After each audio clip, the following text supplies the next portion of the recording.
I was trying to add more polygons to hand and face. Hello, sir. Hey, how's it going? Don't want to interrupt you. Hey, Chris. Hello, hey, how are you? Oh, Chris. Hi. Let me just turn off my phone here so we're not interrupted. Yeah, I just used Zero Mesher to do that. Yeah. I just thought of doing it. I did it with the quadro tool in Maya, the entire retopology. I had done it previously. I used ZWrap to project it on the Dynamesh. Now I'll see what happens next. What Chris sir suggested and try to get to achieve that. I hope so. I do. Yeah, I can. I mean, at any time, I can just open. When you have the time, maybe close to the end of the class today, I can open some model, for example, like the Hellboy I mentioned, and I can show you exactly how many polygons I have and how much resolution you can get. That would be great, sir. That would be awesome. I can do that. Yep, I have the model here. Actually, any model, every time we have a little time, any model you saw, for example, in my portfolio somewhere, it's like if you want to take a look at how it looks like in the 3D environment here, I can open and show the details. It's always cool to explore those things with you guys. Yes, sir. Thank you. I was just looking here, Gloria right now is 5 a.m. for her. Oh my God, that's a lot of dedication, man. That's awesome. Yeah. Thank you so much. I mean, it's so hard. I mean, I had people having to wake up at 4 a.m, probably like you had to do. And then people having to go to bed at 4 a.m. to watch those classes, it's because of the different time zones. So I really appreciate that. Yeah, I feel honored. Yeah, I'm just a few miles south of you, so I'm okay. Yeah, so not a lot of difference. Yeah, actually, I pulled a little bit because it was 9 p.m. normally when I started those classes in the past. And it would be a little bit further down. For example, if I started at 9, I would finish at 11. And then because I have to wait for the video to process, then I have to recompress it with what's the name of the software here is, let me see, I use a Handbrake. So Handbrake to recompress a little bit more. Then I have to upload to this website that basically puts the encryption into the file. And then once that's processed, then I can finally post, it's like in the classroom. So all this process takes 3 to 4 hours, sometimes. And have you tried the Adobe Media Encoder? No, I haven't. It's a lot faster than a lot of those. Then Handbrake? Handbrake is pretty fast. I think so. Yeah. Yeah. Okay. You can do it H.264 right away. And oh, nice. Yeah. It's worth the shot for sure. Let me just share it here so we can start this thing. Just make sure that you're seeing it. So that's my ZBrush right there. Can you see it? I did a lot of stuff yesterday in this computer, man, because that problem I was having, having to use Alt Tab all the time. I have the impression that I had some conflict with my mouse and keyboard or something. And I noticed that there is a port in the back of my computer that it's mostly for BIOS updates, so you can just plug a pen drive in there. And I was using it for the keyboard for some reason. I just plugged blindly in there. So yesterday I actually checked that, and everything that was plugged in the front of the computer, I plugged in the back of it. And so far it's working, it's I'm not having to do that. So it's slowly trying to get the computer back in shape, I guess. But I think we are in a better spot right now. But let's hope for the best always. So the first thing I'm going to start here is one of the links I posted for you guys in our classroom, in the welcome letter. It's this website here, Daniel Boschung, and it's a pretty incredible work that he does. He does this thing that he calls face cartography. And that's basically the setup that he uses. He has a robot arm, basically, it's super fancy stuff. And then he actually has all this stuff programmed, it's so he can get multiple pictures, super high resolution pictures, and then stitch all together. And it's cool to see his setup because when you see the pictures right here, right, you see the lighting. It's very telling. For example, let's open one of them, like this guy here, for example. Let's zoom in. It's going to take a little bit. Those are big files. He goes to a website called GigaPen, and this one has the super high resolution stuff. Let's hope this is still online. I mean, it should be. Let's try to reload this and see. Sometimes it gets a little slow. Let's try to open another one. Meanwhile, let's try her. Okay, she opened fine. So it's pretty cool because the first thing you're gonna notice is the lighting that's very even, right? Like it's you don't have a lot of areas of contrast. It's kind of like a not like kind of like a Rembrandt portrait, right? So he used like two side lights, and then it probably like I don't know if he used like any reflectors, but we can take a look in here. Doesn't seem like he has a reflector in the front, but he might put one once he has everything set up. I don't know exactly. But what he uses for the main light is just two umbrellas. And he shows here like how far apart they are, probably like around like, I don't know, like 8 feet apart from the center, right? And in a very, basically like a plain white background in there. So it's pretty cool because when you look at the pictures themselves, you can see all those things represented in the iris, right? Like you see the reflection right there of the umbrellas. And this is a good way to decipher what's going on with the lighting environment. You know, it's like sometimes you want to know how the lighting is placed, and you can just like check the reflections if you have like an area like the eye or some kind of like metals, you know, it's like a chrome sphere or something. You can always check and look for clues of what's being used for that illumination, right? But It's your contact lens. yeah, and then it's pretty cool because you can see every single thing in the skin, right? Like I mean, like if you look at the skin from up close, it's super. It almost looks like a gel, right? Like it's super translucent. And the interesting thing is that it's more reflexive than we think. So if you look at this, for example, see, it's not like a super shiny reflection like something that's wet, but it's definitely like it has this. You know, you can almost see the silhouette of the reflection in there, but it's just a little bit more rough than that. You know, it's like, so when we are playing with a reflection and with the specular, we're going to try to mimic this kind of effect. And then as you go to an area like this, it's not like this area has a lot more specular than this area. Is that the forms themselves, you don't have a lot of breakup, right? But if you start breaking up that form more and more, you're going to end up with something a little bit more diffuse like this. You know, it's like it's all about a matter of like how much breakup you have the surface, so it becomes less and less specky, right? Obviously, you have areas that have more sweat than others, like a little bit wet, a little bit more wet in other areas. But then, but for the most part, I mean, like the skin has a ton of different types of breakups everywhere. You can use as a reference always like what they use like for makeup, like using this T zone as a reference, right? Like the area of the forehead, nose, and then the mouth, and then the chin here as being like the most reflexive areas normally. And then you get a little bit more reflection around the cheeks and especially around the eyes. And then when you get to the eyelids, it gets very reflexive, especially inside in here because of, you know, it's a pretty smooth surface, right? Like when you get to the inner part of the eyelid, it's very, very smooth. And on top of that, you have like the tear line here, and that's going to cover partially the eyelid in there. So you're going to have this impression of there's something liquid in there, right? And some people like to, when they add the tear line, they do both like in the bottom and the top. For the longest time, I was using just the bottom part because I normally render my stuff from an angle like this or 3/4 or whatever, and very rarely from the bottom. But if you're doing like a low angle from the bottom, you want to make sure you have like the tear line at the top. So the way you can sculpt, it all depends on how your carancula is built. But you can, for example, like just add this little object I'm going to show you later, probably next week when we start talking a little bit more about the eyes. But basically, like you sculpt like just a little, very simple object that looks like a little skateboard half pipe, right? It's just like it's kind of like there's a little curvature and lays in here, and basically like you snap the top of that surface to the sclera itself, and the bottom of it you're going to snap to the eyelid.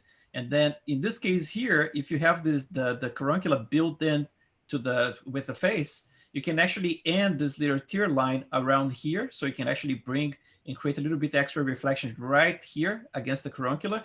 Or you can choose to actually go all the way around here and have the little wet in here, and then find a way to create that bumpiness in there with the displacement, you know, or with the very edge of the carancula, the way that you build it. And then you're going to continue going up here, and the same deal is going to happen all the way around. So for this new model, I'm creating this base mesh. I'm doing this, it's like I'm creating all the way around to make sure that it works correctly. But what I was talking about before, when it comes like to pores, for example, right? You look at someone young like this, right? Like from a distance, doesn't look like there's a lot of specular light in here. This obviously comes from the size of the light source, right? Like if you're using like large umbrellas, you're probably going to have a little bit more of a diffuse light. If you make those umbrellas very tiny, you're probably going to get a little bit more specky, in general, depending on the intensity of the light, obviously. But the larger the area of the softbox or the umbrella, the more diffuse the light's gonna be, more flattening, right? So flattering. So you're gonna be, for example,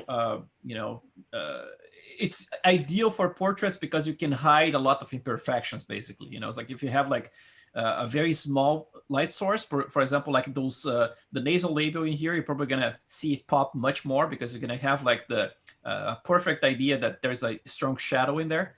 But then if you have a light source that's bigger, there are rays coming, light rays coming from multiple directions, and then it's basically like filling up those areas, So that's why photographers kind of prefer that kind of stuff, it's like a bigger sources. And also to be able to simulate, like if you're using like a large softbox, the idea is to actually simulate the light coming from a window, right? Like to try to reproduce in the studio natural light from a window. So all those things, it's like it contributes to make like a portrait that's not like something that has like very harsh shadows or anything like that. But sometimes we want to recreate something like a Baroque kind of portrait. Like in this case here, that's what I'm going to be doing. Then in that case, I'm going to try to use like, for the most part, like one light source. So it becomes very dramatic. And also the fact that back in the day, they didn't have like, large umbrellas or soft boxes like this. They probably would use like either like a torch or a candle or whatever they would use to get the, that light very dramatic and very, from a single spot. So it definitely going to produce some harsher shadows and stuff. But if that's the intention, that's what we're going to do. But back to the details in here, we're going to be talking about this next week when we explore the pores and everything. But just as a preview, look at the structure of the pores when you look at someone young like this, right? Obviously, he's a guy, so I noticed like there's a difference between, it's like how delicate those pores look between like different genres. No, in general, general lines, obviously, there's all kinds of variations in human faces. So you're gonna find, females with very masculine faces and vice versa, and also the structure of the pores is gonna change. But in general, I noticed that the pores, they have like more of this orange peel kind of thing. So you have like very well defined like those little holes in there, right? And then with women, it's normally a little bit more delicate than this. It's like they are a little bit smaller and a little bit shallower as well. So I tend not to sculpt things too deep. It's like when it's a woman. And then obviously we're gonna start exploring all kinds of different types of skin, right? Like the skin is the same, but there's different characteristics, right? So you're gonna see that the pores, they are very visible around this area here. And then if he didn't have a beard in here, you would see the pores pretty visible in here as well. The chin as well, you're gonna see a lot of them around there. And then when you get to an area like around the eye itself, it's gonna be very hard for you to find a pore when you get like around this area here. It's like the entire area around the eye socket, basically. So if you can see like with an X-ray, the eye socket in there, like the orbital, right around that area, the pores kind of go away. It's like they start merging here and disappearing into more like a bumpy kind of surface, and then those micro wrinkles that are going to take over. And then from this point on, it's going to be just like bumps and micro wrinkles, but not necessarily pores visible. Going to go all the way around the eyebrows, and then you're going to start to see pores again. So we're going to see pores around here, the nose. So they're going to kind of like fade away around this area again. Gonna give room to some micro wrinkles and everything, and then they're gonna show up here at the tip with a different type of characteristic, right? It's not like you cannot say that those pores in here look the same as those ones here. They're smaller. You have like those blackheads and pimples, and it's a different type of detail that we're gonna be exploring. So I'm gonna be talking about next week when you start the detail. how I approach those things, how to blend those areas, you know, it's like how to create those effects. There is something that humans are, which are is like we are specialists in other humans, right? Like we're specialists in recognizing flaws and in what makes a human face, right? Like since we were babies, you know, looking at the mom's face or something, we know exactly, you know, what an eye looks like. You know, it's like we really know. So even if you can point out what's wrong, we know when something is wrong. You know, it's like you can. That looks a little bit weird. But obviously, when you look at some people in real life, you still can see some weirdness that sometimes doesn't look weird, real. You know, it's like so we can find that in real life as well. Even in nature, sometimes like you look at the sky and it's like, man, this sky looks pretty CG to me. You know, so. But one thing that's interesting is that we are always looking for references. You know, when you look at the face like this, for example, if we eliminate a couple of details in here, for example, like those little wrinkles under the eye bags in here, right? If we completely eliminate them, and you eliminate some other landmarks, like you know, it's like let's say like the corners of the mouth in here, this little dimple in there, little things like that. It's the same logic I was talking about yesterday. This thing about rhythm, you know. So if you have like a very plain face where you don't have like those wrinkles well defined in there, it's almost like you don't buy it as being real, right? The first thing you're gonna look for is if the eyes look realistic, right? Normally, the windows of the soul, right? You're gonna look straight to the eyes, and then if you have a CG model, you look at the eyes and it's like, yeah, the eyes look realistic, but then there's something weird because what's around the eyes is not matching how realistic the shader is and the reflection and everything. So the next step is to actually try to nail what's around the eye. And then you're going to get to this thing about the physics around it, right? I was talking about yesterday. I mean, like there's a ball in there that's pressing against the skin. So we're definitely going to have like an offset. So basically like this is going to bulge this entire area out, creating this. And then there is the physics about like there's a fold in here. This fold is creating some compression. The compression is making this area sag over the fold itself, right? If you're getting older and older, this gets like considering the differences obviously between genres that I mentioned, but you look at this and then you compare this to someone older like this, and then those pores all of a sudden they disappear, right? They're going to show up again around here in this muzzle area here, so you're going to find some of them. But for the most part, so around here in the chin as well, you still see the pores in there and everything. But for the most part, it's almost like they start relaxing, you know? It's like they, let's see if I can find it here. I use this little example. Let's see, let's try this here. And let's try it. I think I have another Collagen goes away. Yeah, the collagen, right? Like the elasticity of the skin. But so let's try this one here, workshop, and then archives, and then skin. So it's a very silly, let's see if I have it here.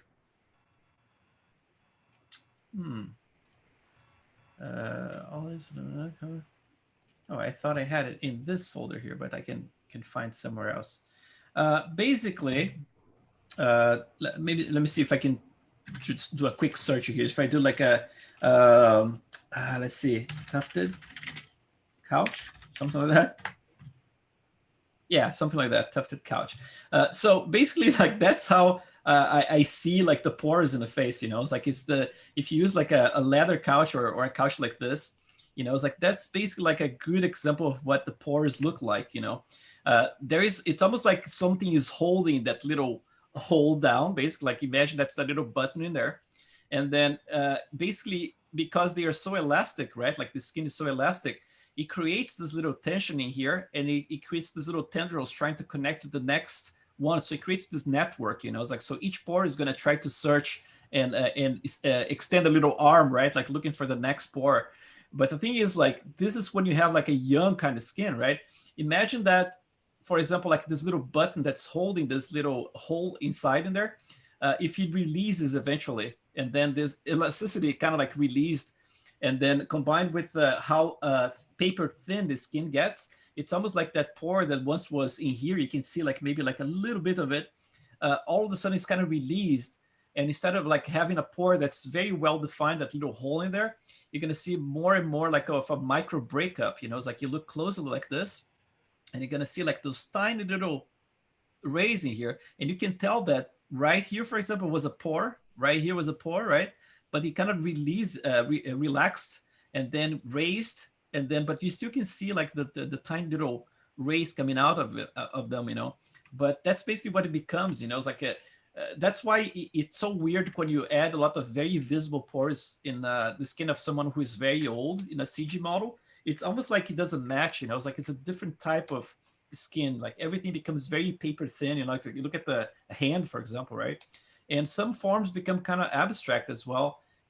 When you get the pores basically like combining with other ones and then creating, it's like those bigger folds like this. It's almost like it becomes like a brain kind of texture, It's like right here as well. So like all those folds like breaking up on top of each other, And it's a combination of many things, right? It's a combination of the marks from facial expression, over a lifetime, combined with the elasticity of the skin changing over time as well, and the property of the skin as well, kind of like becoming thinner and thinner, right? Like it's not only that you're losing the fat pads from underneath, any fat tissue that's attached to the skin from behind, it kind of like becomes thinner and thinner. So everything it's more delicate, right? And but it's just like opening a parenthesis just to show what kind of stuff we're going to be looking at like next week. It's like exploring those things, those differences, but always without any pretension that we're going to be able to nail everything, because this is, it's like if you believe in God, that's God made. If you believe in nature, this is nature made, right? I mean, it's impossible to recreate this, with anything we have right now. Even texture XYZ, you're gonna get a lot of this stuff because they go like really, small. But basically, like the skin is a fractal, right? Like you can keep going forever, and the detail keeps showing up. It's like you put in one of those electronic microscopes, and then things can keep going forever. So there's no expectation we're going to be able to actually recreate what was created by nature. But what we can do, we can try to paint an impression of this, by recognizing the types of skin. It's like if we have to make sure that it looks believable, not necessarily real, right, but believable. So using this the right type of skin for certain areas, making sure that we are breaking things up like in the correct direction, otherwise it looks wacky, right?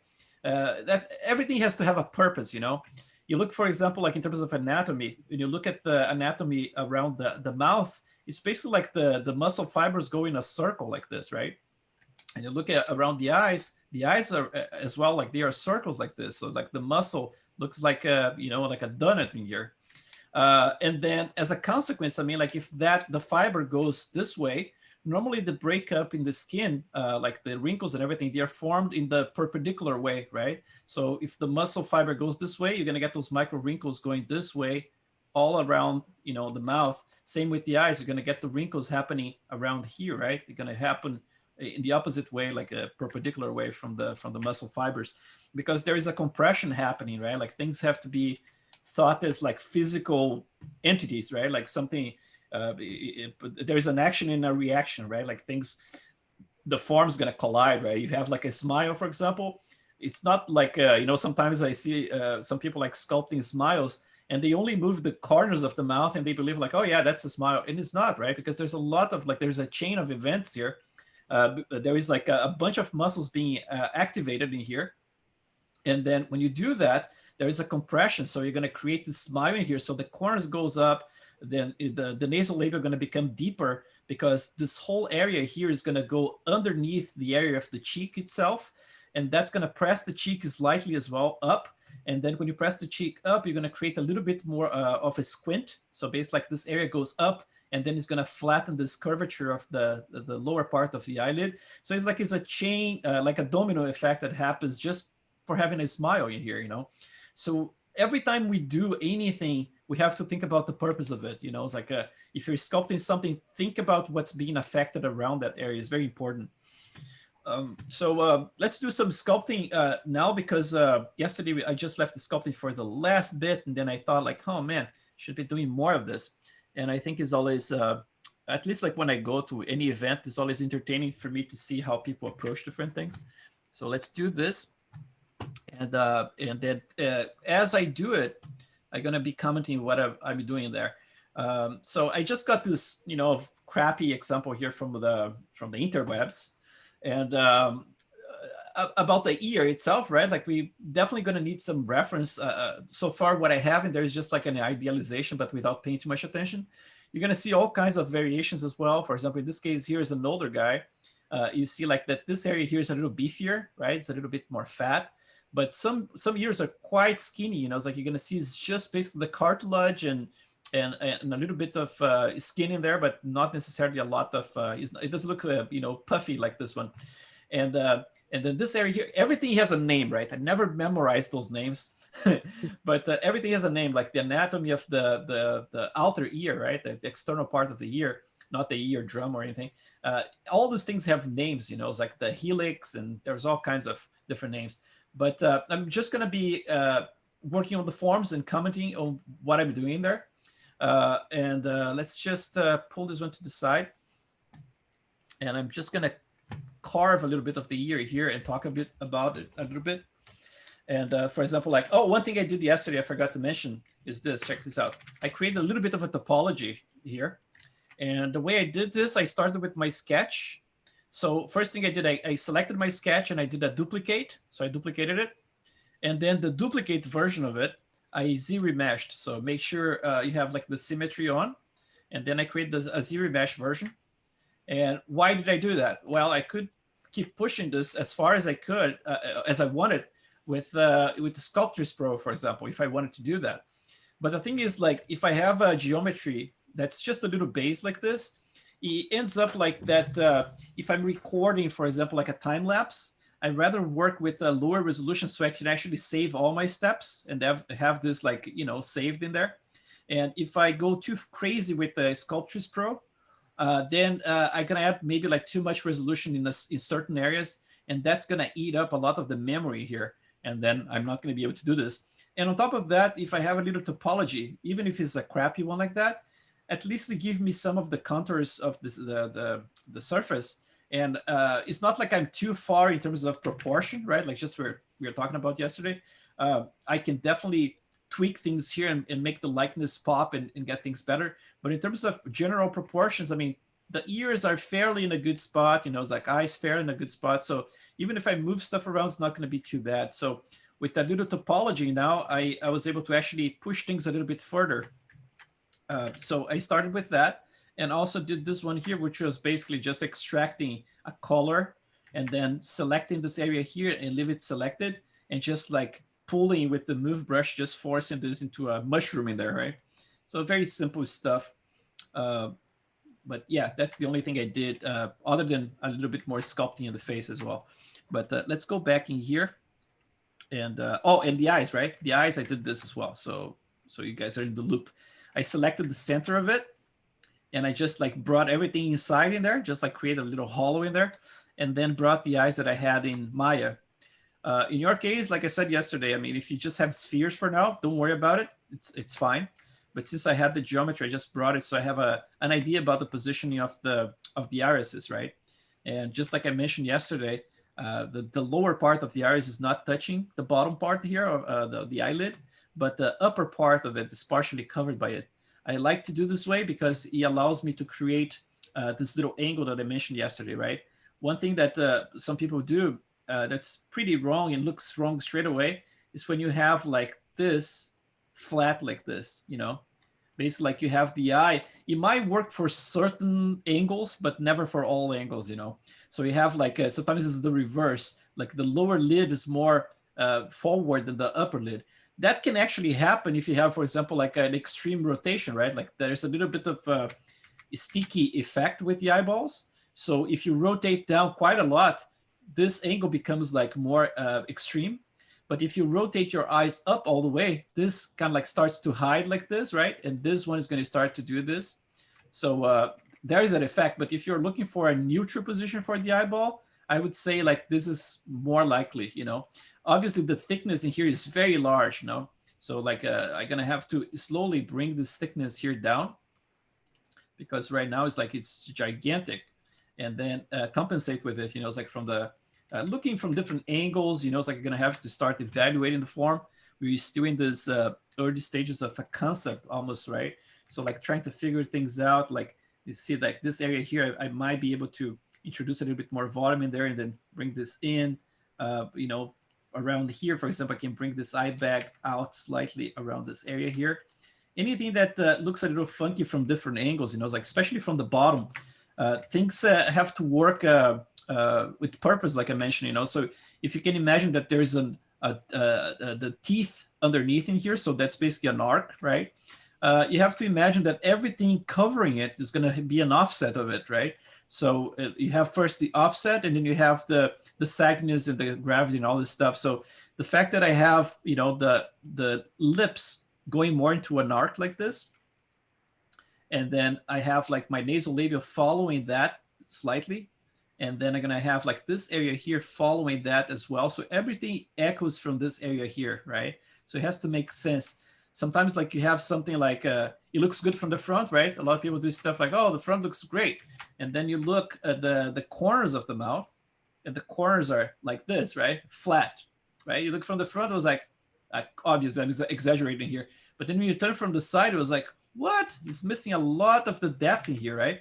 So I'm expecting to see the depth in here. It has to be something that it's like you're conforming to the teeth, and you're getting a little bit of that dimple right at the end, right? Because it's the conversion of multiple forms in here. We're going to be talking about like this structure here as well. We're going to do some more detailing here to show you as well. But let's go back to the ears for now and fix this mess that I have in the back here, which is just like that kind of concept, right, that we have. So I'm going to start with my trusty clay buildup, which I love for all this stuff. I still see some reminiscent from the planes, from the planar face in here. Not going to worry too much about for now. But let's go back in here, and then let's just stick this a little bit, remove that bump, and gonna go to my carve brush, and I'm gonna try to carve this pretty good, starting around here, and then all the way down here. I'm gonna start to dig this area and separate it from this little lobo here, right? I don't know how you say it. I know in Portuguese it's the lobo. And then, so you're gonna just like make a little hole around there, start digging. And then right around this edge here, I'm gonna carve it as well and separate this area from the rest of it. Let's just do a little digging here. And I'm gonna build up this area right around here some more. Reduce this. Try to create a little pocket in there. It's almost like, try to imagine like a shell, right? Like you find at the beach.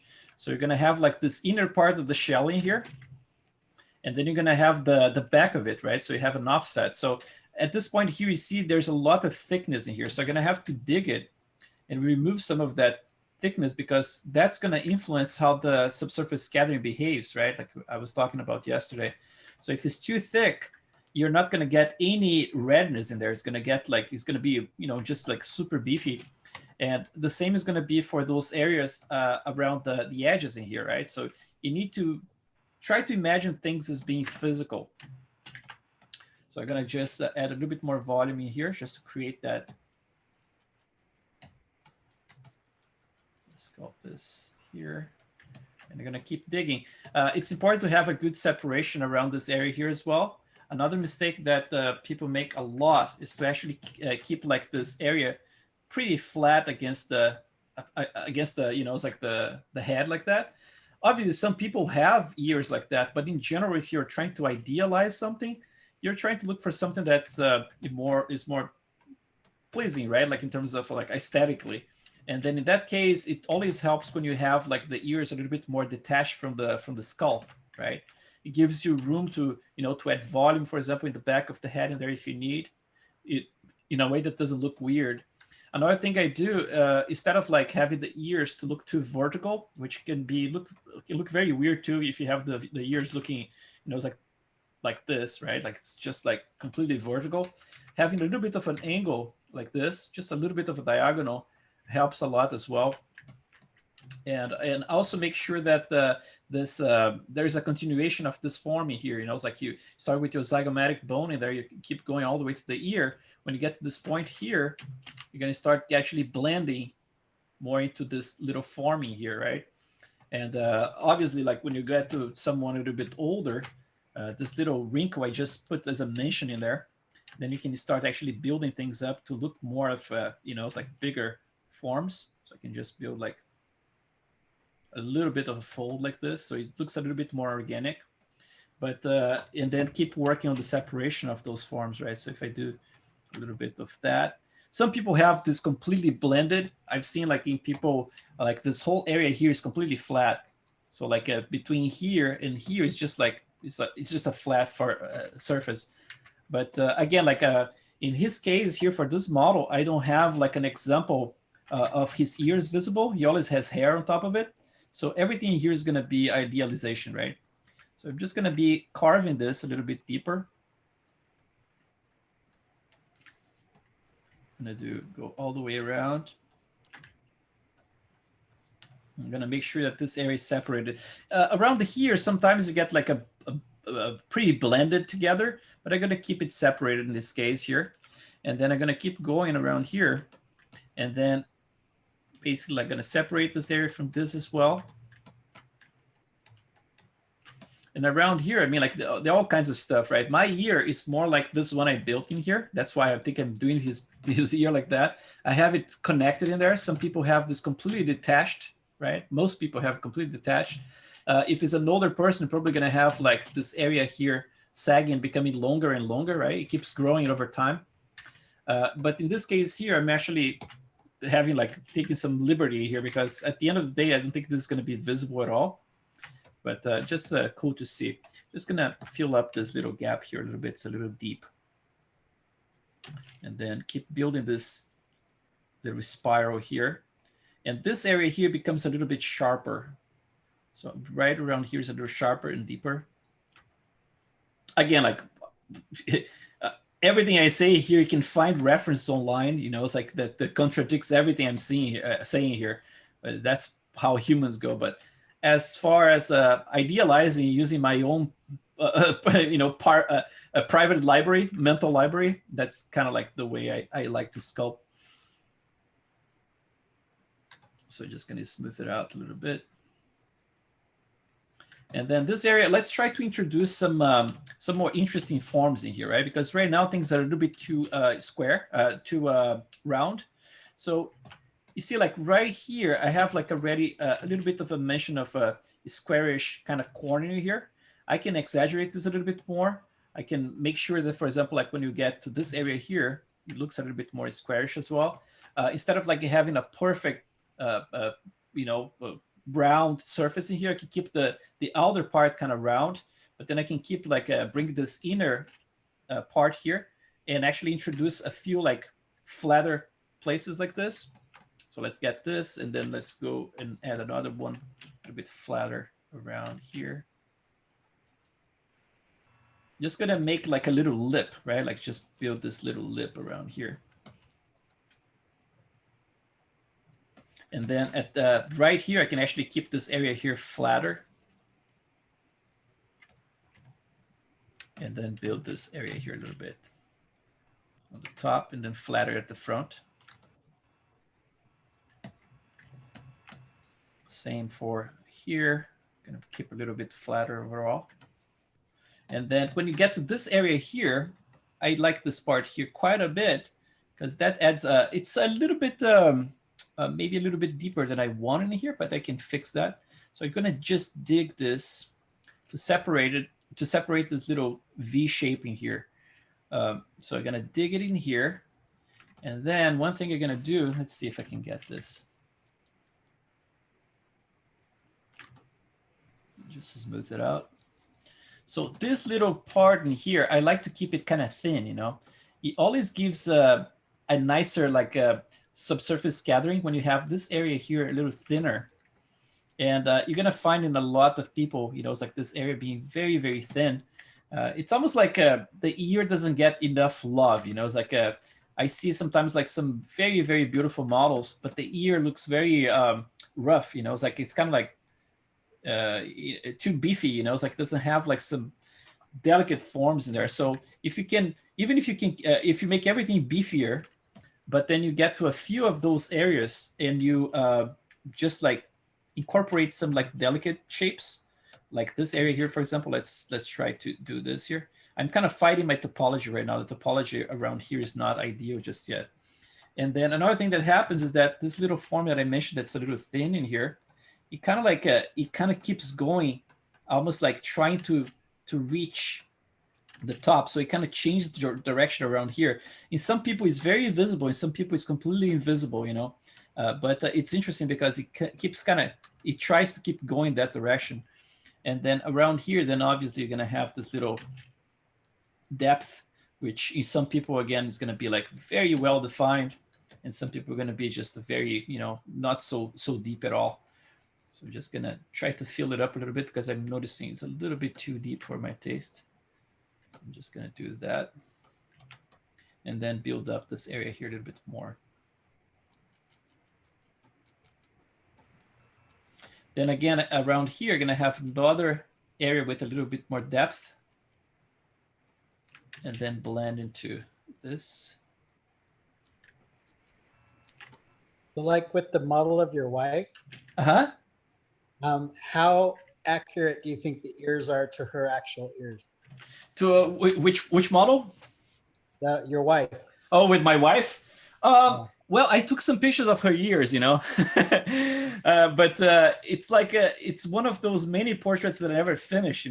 It's almost like I feel like every single portrait I ever done, I have to go back and really pay attention to it. It's almost like, okay, let me paint this impression of this person, but it's like missing that extra step of going there and like really refining things. It's like, because the more you look, the more you're gonna find stuff, and then it ends up that I always abandon my models, but I never finish them. But yeah, I used the photographs of her. I took pictures of her like from profile to get an idea about the ears, but it's not something like I spend way too much time. It definitely needs more love. Mm-hmm. Yeah, they do say that art is never finished. It's just abandoned. Just abandoned, man. Oh, one thing I have to tell you guys, like I'm being very, very busy these days, like with the whole thing about the, homeschooling the kids in here, and then running the company, and then working for ILM, and it's like kind of busy nowadays with at work as well. I for a couple of weeks, I was like, I had almost nothing to do at work, but it's pretty busy right now. So I know I'm lacking some more feedback, like at our ZBrush group, Facebook group, and also some emails that I noticed like that are starting to accumulate again. So my plan is to actually tonight like do a little bit more of that. I was like, I feel so guilty every time I let it slip a little bit, but it's just like sometimes it's just like, man, it's too much. But yeah, during the time that the video is going to be processing today, the first thing I'm going to do is to reply to the emails you guys sent, and then try to go back to the group and reply to some questions in there as well. But hang in there, I'm gonna get to it. Chris, may I ask if I did send an email, so that's fine. I know you'll get to it, but the discussion part on the dashboard, it doesn't seem to show. Like I sent a discussion, but now it's nothing there. There's I was wondering if that. It's related to yesterday? I may have. I think I did it in the. No, it was just a general question that I was asking you. So maybe I shouldn't put. Maybe I shouldn't put my questions there. No, it normally shows. I mean, like, do you remember what lesson you commented on? It was the lesson 2? I have a few open, so I think I don't know if it was. I really don't know, but none of them are showing what I sent, so that's why I thought it might be a glitch. I definitely pressed post. Yeah, I posted 2, so it's okay. I emailed you, so let's not. It's okay. We could continue. You know what I'm saying? It's the welcome letter, right? That you posted something. Let's see. Welcome letter. I didn't even know we had a Facebook group. Yeah, we do. Please subscribe, man. Yeah, it's like Yeah. it's this one here, like at the very beginning at the welcome letter, you can actually click. This is the very first link. This one here. So yeah, so there's gonna be this weird name in there. I had to put like I hate having to do this. Like I put like paid classes, like, and I had to put like with a There. story here. It's just because, man, like so many people ask to join this group all the time because it's not like a hidden group, you know. It's like it's a private group, but it's not hidden. If I make a hidden, then people cannot find it. So Right. so it's this weird thing. So I have to put paid in there, which like Screen Manager, so people can understand that this is kind of like a support group for whoever is subscribed to the classes, you know. Otherwise, like random people is gonna just like, oh, what do you think about this? And then the time I don't have for you guys, I'm gonna have to spend with the strangers, you know. That's so funny. I read that today, and it kind of, I knew you're so cool because you're like, you don't like the sound of it, but you have to put it. I get it. I get why. But I did look at that. Yeah, it sounds. Yeah. To me, it sounds weird, man. It's just like, oh, it's one of the things I have to do, you know. Yeah, Makes sense. You explained it. Yeah. I just tried Get getting in. It said error, but just in case, I'll just ping you later, Chris. I'm sorry. I said I just tried sending a request, but it errored out, so I'll just try it later. Oh, okay, okay. Let's see. Yeah, I have like the member requests in here. So who said it was like? Brett Bradley. Right. No, I'm seeing like there are like two requests here. One from Karen and then Rayad Hassan. Yes, I just sent it, Chris. Oh, okay. Okay, there you go. I didn't know about the Facebook group either. I didn't even know that. Okay, there you go. Thank you. But yeah, if you guys send it, I can definitely approve in there. It just like keeps growing, man. It's cool, you know. It's like over 500 people now. But yeah. All right. Wow. So let's go back in here. And yeah, like I think I checked your email before, like yesterday. It was about using Maya in ZBrush, right? As the main tools. Yeah.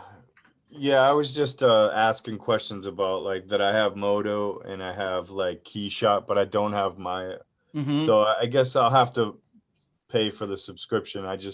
It's a little hard on me right now for money, but so my question was, do you think I still will be able to do this? Like, you know, get a lot from the class, or I'm writing all the notes for Maya. I'm probably just going to end up buying it or trying it. Yeah, Maya right now, like, it is tough, man. It's like close to $200 a month, right? Like if you pay the like temporary subscription.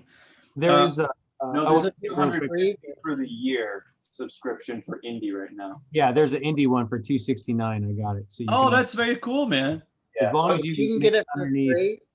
Everyone be careful with that though, because it'll auto resubscribe you for your year, and it'll resubscribe you at like $1,000-something for the resubscription. So be Oh, careful really? if you have that set up. Cancel the auto resubscribe because they will bill you for full pricing. I don't know how it's going to go next year, but just be aware of that, guys. Wow. If you go to the education section, you can get a free student license. Oh, but that one is They're always super picky tricky. about that now. Yeah, it's very tricky, isn't it? Because if you don't have like an actual school, like a university that's recognized, they don't accept anything. You know, it's like, so for example, if you say, They just I updated think that that's- about 8 months ago, and you can't get student versions as easily anymore. Yeah. That's I why just they created a $260 indie version, because they don't do the school free one anymore. Yeah. they're Not cracked. without proof of like, you have to contact your like school and you have to have them send a letter. It's a mess. It's not as easy as it used to be. No, that sucks, man. The fact that that Maya is kind of like the standard of the industry, basically, you know, it's like that's why I keep teaching with it. But eventually, man, I tell you, I'm gonna be forced to switch to Blender, you know. Yeah, for sure. Yeah, because that's gonna be kind of like it's coming, you know. It's like you can see getting better and better. But I can tell you like that this this class is gonna be definitely like really based on ZBrush for a great part of it, because we're gonna be extracting our maps, doing all the detailing, all the texture, everything is gonna be ZBrush, right? Now Maya is gonna be mostly just for render, right?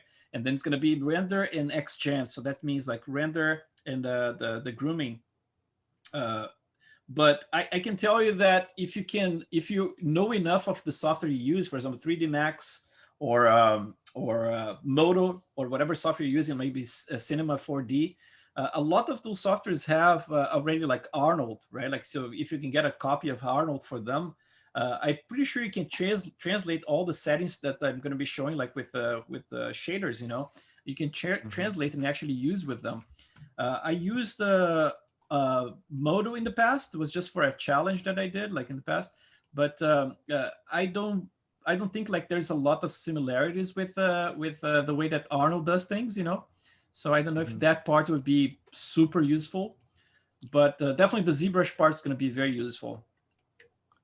Okay, and then about Keyshot, I know you can plug in different nodes and bring in maps, but I don't think it's obvious. It's obviously not like a Maya or a full package, but it's got some good quality rendering, like as far as HDRIs or like subsurface scattering. I think I could plug in transparency maps and yeah. specular. There was one guy who was doing a lot of stuff with Keyshot, was Marco Di Luca, right? It was my colleague at ILM, and he was doing a lot of those renders. He did a couple of self-portraits, and he was using a lot of the Keyshot stuff. He was kind of like being one of the main promoters of it.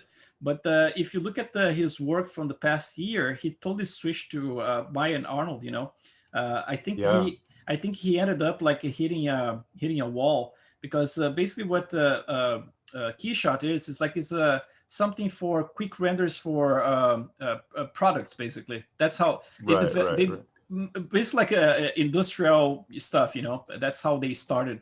And then Mark was one of the guys actually helping them to develop like a little bit more of a subsurface kind of thing. But it's definitely like something you're gonna end up like hitting a wall. And I'm afraid you're gonna get very frustrated when you cannot get the most advanced stuff, it's like with it. But in terms of doing like concept renders like straight out ZBrush without any pain or anything, it's pretty awesome. It's like it's really, really good. Definitely, I agree with that, and I've analyzed that, and I appreciate you letting me know. Yeah, ideally, I would rather be in Maya and all that, but even getting Keyshot, I wasn't really going to go to because of the whole industrial products, like the hard surface kinds of. I was surprised with how it handled skin, but I know it's not in depth like Maya and like everything, like even a Blender, definitely as far as the accuracy or the different layers. And I was trying to do the transparency on the tier. I practiced with an eye, and I was able to bring in like a UV map and a black and white transparency sort of. So that was kind of cool. I was able to do that, but yeah, there's definitely limits for sure. Yeah. So I guess I'll get the indie, and thanks for taking the time to advise me. Yeah, of course, man. No problem.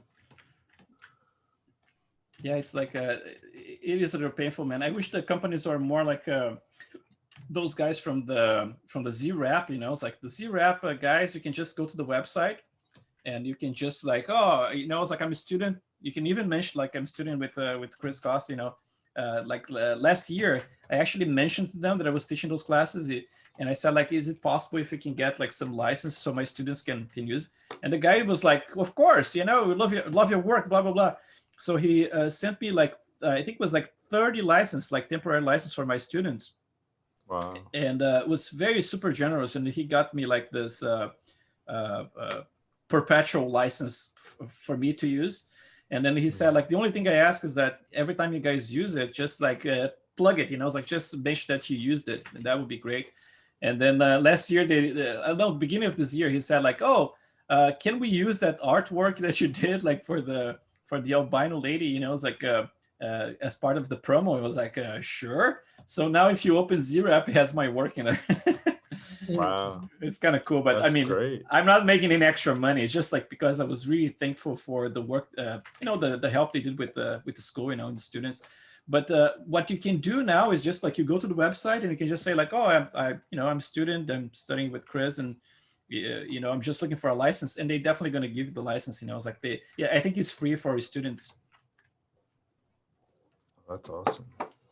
For your That's students, nice. What's that? But for your students. What's that? not only for students, but for your students. Yeah, yeah. Right, right. I think like yeah, it's like I think it'd open for basically like any student. It's like if you just say like it doesn't matter. Like you don't have to have a proof that you are in an actual university like Autodesk with their bullshit. You can just say like it's like I studied with Gnomon or whatever, or although Gnomon is pretty much like it's a credible institution like mine, but yeah, like it can be anything. I mean, they are super cool about that. It's like they want people to use it, and especially like if you plug it for them, like it's helpful. It's like they are doing amazing work, man. This ZWrap, if you never used, you're gonna be blown away. It's like it's really life saving. Chris, Yeah, sir? it looks awesome. I'm sorry. Brian, I think so. The Maya license is also available free for 3 years for students, I guess. One of my colleagues, he took it for home, like a free, you have to register there and they give a 3 license. You don't get all the features, but for 3 years, you get most of the features as a student license for Maya as well. Really? Yeah, but Yeah. That's really awesome, but I'm not officially a student, and I don't think, I don't think they'll. No, they will, class. because one of my colleagues, my junior, he just applied for a 3-year license at home, and he himself is studying, I guess, right now. He got the license for Autodesk Maya. Oh, okay. Yeah, you can try it if you want. I'll try it. Thank you. I'll try it. Yeah, but you need to send a certificate, like a university certificate. So no, I don't. I think you just. I tried to do it about 2 weeks ago, and I couldn't either. Yeah, see, that's what I thought. I think that you can use the bill of the payment in the course, and probably it works. I used the bill of my school, not the letter of acceptance. Oh. With the money, if it says it's paid, probably it helps. Oh, if you guys figure it out, if that works, I mean, like I don't mind, for example, awesome. Like giving you guys like invoices, if that works, but you have to check first if that would be a solution, I'll look into it. If something comes up, I'll just let you know. Yeah, that would be great, man. Oh, ask the crows. Ask the crows.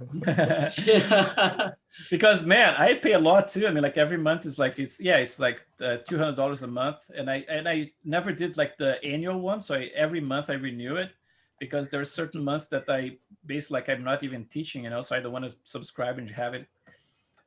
But yeah, if that works, I mean that means he works as a teacher as well. But I remember like reaching out, it's like I have this my neighbor here, John. He works for Autodesk, and a couple of years ago, I mentioned to him like, I'm teaching those classes. It was like during like the old class that I taught a couple of years ago, and I said like I'm gonna need some license for Maya, but super expensive. But I'm just, do you have any like family discounts and stuff? And like, yeah, we do have family discounts. I was like, okay, can you check for me how much it's gonna cost? And basically, like, it was the whole suite, right? It was the mud box, and it was like back in Maya, like 2013. It was the whole suite. And I asked, like, so how much does it cost? And it was like, well, if you buy everything, it's gonna cost about like $5,000, I think, was the price of everything, or $6,000. I think it was $6,000. And with motion builder and blah blah blah. And I said, okay, so what about like with the family discount? It was like, oh, it's $820. I was like, okay, that sounds good. So I remember buying that one, I was like, it was a full-on thing, but I ended up just using for that class and then never used it again. And the fact that now every time you upgrade is almost the same price as buying the whole fucking thing, it's like, it's, oh man. $1 million. Yeah, it's so different. Yeah, it's expensive, but it is what it is. So it is what it is.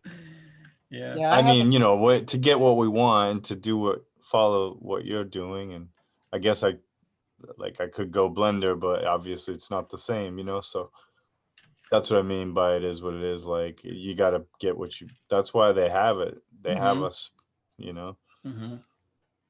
Yeah. I have an educator's license though. I've had it for a while. Which one is that? The educator's license. Actually, I student license for a while, and then I started teaching, and then I have the educator's license. But you teach in You teach like a art school, like a. Yeah. Okay. You mean I teach at Cyprus? Yeah, I think like if you have like a legit kind of institution, I think they're fine with it.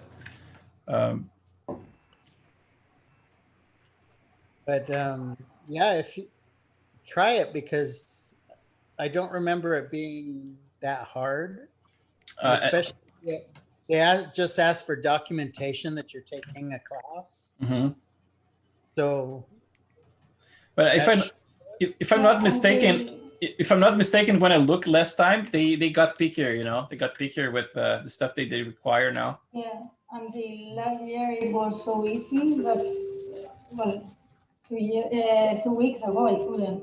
It was impossible to get it. Yeah. So talk about the model here. I'm just like winging here without talking too much about it. But yeah, so the ears I did a little bit more of a little bit more work in there. So now I have like at least a little bit more structure in the back. Not great yet, but just like separating this area from the. Getting more of this, I can actually introduce a little bit more of this pocket in here. Get a little bit more of a cut, make it deeper around here. There's always like a little pocket that happens around there, so you're just going to smooth it out. And then let's talk about the lips in here. The lips we're going to be having a ton of fun when we start detailing it. But for now, just talk about the structure itself, right? Well known, right? Like we're going to have 2 forms in the bottom. So basically like it's going to be like those 2 forms here are going to be in the bottom. And then you're going to have 3 forms at the top. So you're going to have like those 2 little pillows on the sides and 1/3 one around here. This can be very interesting because sometimes you're going to find people who have this little form in here as a single one, right? Like kind of like this, very strong. And sometimes it kind of splits. So sometimes you get like a double like this and you get a little dimple in the middle. And sometimes it's completely receded, right? Like it's kind of like, it's almost like a reverse version of it. You get like someone with like some sexy lips, right? Some sexy lips. Then you're gonna get like this, almost like, you know, there's a little thing like that. You know, it's like you see some beautiful women sometimes. You know, it's like they have that almost like a negative version of that, right? You can see like an Angelina Jolie or something. And then the other thing that I do, I normally try to define this little edge in here. I start with it very strong, right? So I have like this little line that goes all the way around in here. So that basically separates this soft part of the skin, like the lips themselves, like the little pillows in here. It separates from this harder edge. So the edge, I actually build it a little bit thicker as well, very well defined in there. And then I make sure that I always keep a little bit of this this volume projected over this other volume here. So basically like you're gonna have a bunch of things going on in here. You're gonna have this little area here, you're gonna have this little depth. And then from here, it gets a little shallower, right? It gets deeper. And then you're gonna have like, sometimes you're gonna get this area very visible. You get a lot of volume in here, depending on the person, right? You're gonna get like a lot of volume in here. So this area looks very puffy like that. And then normally around here, it kind of like, it tries, it's almost like it starts to split around here. So it goes like this, and you get like this kind of puffiness around there. And then it's important to just like, even if you do like in a very subtle way, to make sure you have those steps, you know, it's like you have like this area that feels a little bit harder. So basically like a little edge for the lip itself. And then you have a little bit of the separation. It can be very subtle between the pillowy part of the lips in here and then that area. And then for the bottom part, what happens in here is that it can be very deceiving. Sometimes the lips that look very wide, and there's a mistake that we do as well, for example, making things too cartoony, right? So you can use the same principle in there. So we have this little harder area in here, but in this case here, instead of like going around and trying to wrap around the whole thing, this one is going to start like fading away around the edges. So I'm going to have it around here, for example, like this harder edge, and then it starts to blend more towards the corner of the mouth in here. So I'm going to just blend it right there. And then the lips themselves, instead of following the same line, and actually let's pretend like if you have a line here to see where this area of the edge is going, the lip's going to end, instead of like going, instead of going like in a like parallel to it and going all the way down there, right? Like the lips themselves, right? It's something else happens. Like, so if you have this line going this way, the lips, they're going to start ending a little bit shorter here. So they kind of like start fading away a little bit shorter. But this line in here continues. So basically it continues like that. So you end up like having this kind of like double forming here, you know? You have like the lip itself around here. And then you have this little extra form Chris, around. Yeah, yes. can you show us exactly what you're saying in one of the pictures that you had, like in super resolution? Yeah, sure. Let's take a look. I'm kind of confused in terms of like, because I understand the forms, but I cannot picture in my head. So let's see. Let's see, for example, oh, you know, a better thing than the pictures, because the pictures, what the picture is going to do is going to be this. You're probably going to see the redness of the lips going all the way around. So basically, like if I get anyone here, even him, but if you look at the scan, for example, the scan is probably going to reveal the forms a bit better. So for example, here, right? You see the redness go all the way here, right? But you see like the form we're talking about is right here. So it's kind of like the lips themselves, they're ending around here, right? So there's a little division in there. Same in here. So basically like you start seeing it ending around here, but the color itself keeps going all the way there. So you have like that area that I mentioned, it's a little buffering here, but the volume of the lips themselves, it's right here. So let's see if we can do let's see, 3D scan store. 3D scan store. Something like that. And let's look at like any, let's see, body scans, head scans, HD head models, head scans, male retopologized. Let's see which one is a good one here. Let's try this one. Let's see, someone semi-young. Yeah, like there's some females in here.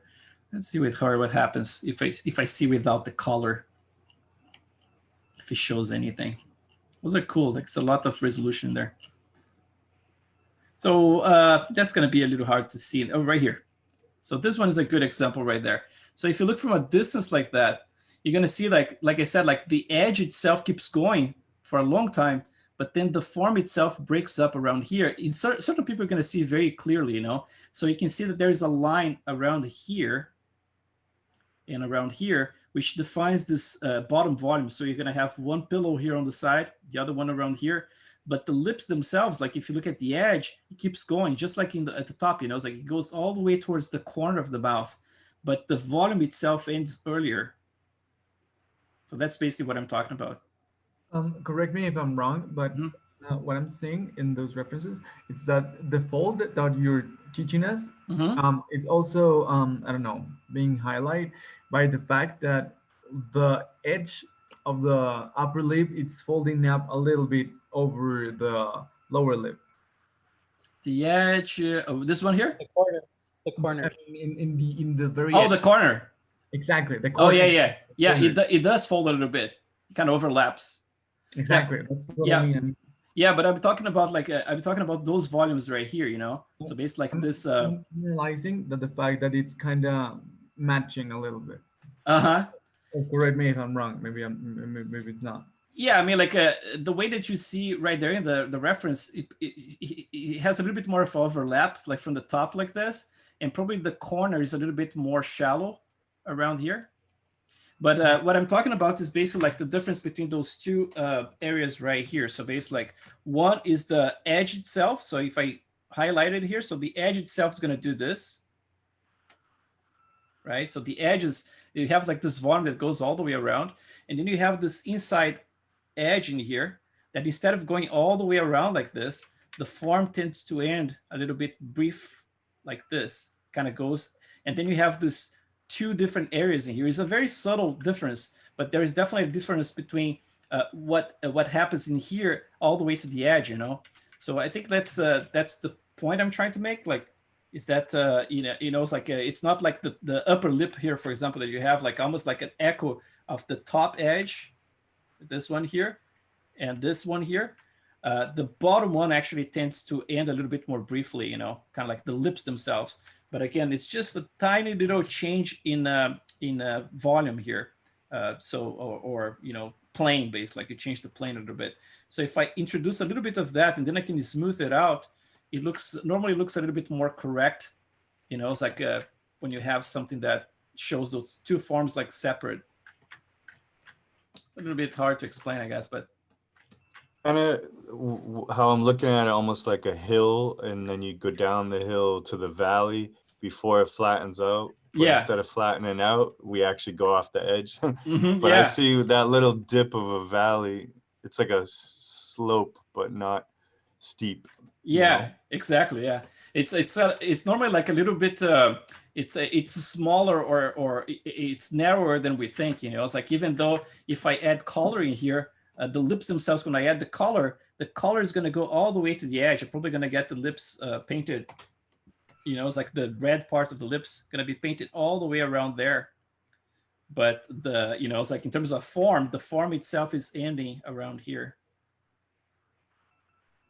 It's like I'm highlighting just like those little pillows in here, and then gets a little flatter, like you said. So basically around here, and then it gets again like sharper around here. So basically, like, there's always this tiny little buffer in there.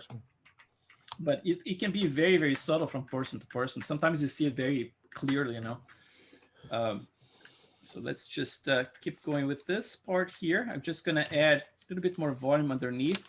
At this point here, again, like idealizing more than I should, but just because I don't have yet found like anyone with this similar characteristics, it's like I might start looking for, Spanish people, I guess, like for reference, and trying to find someone who looks a little bit more like him, so I can have an idea about some of those volumes.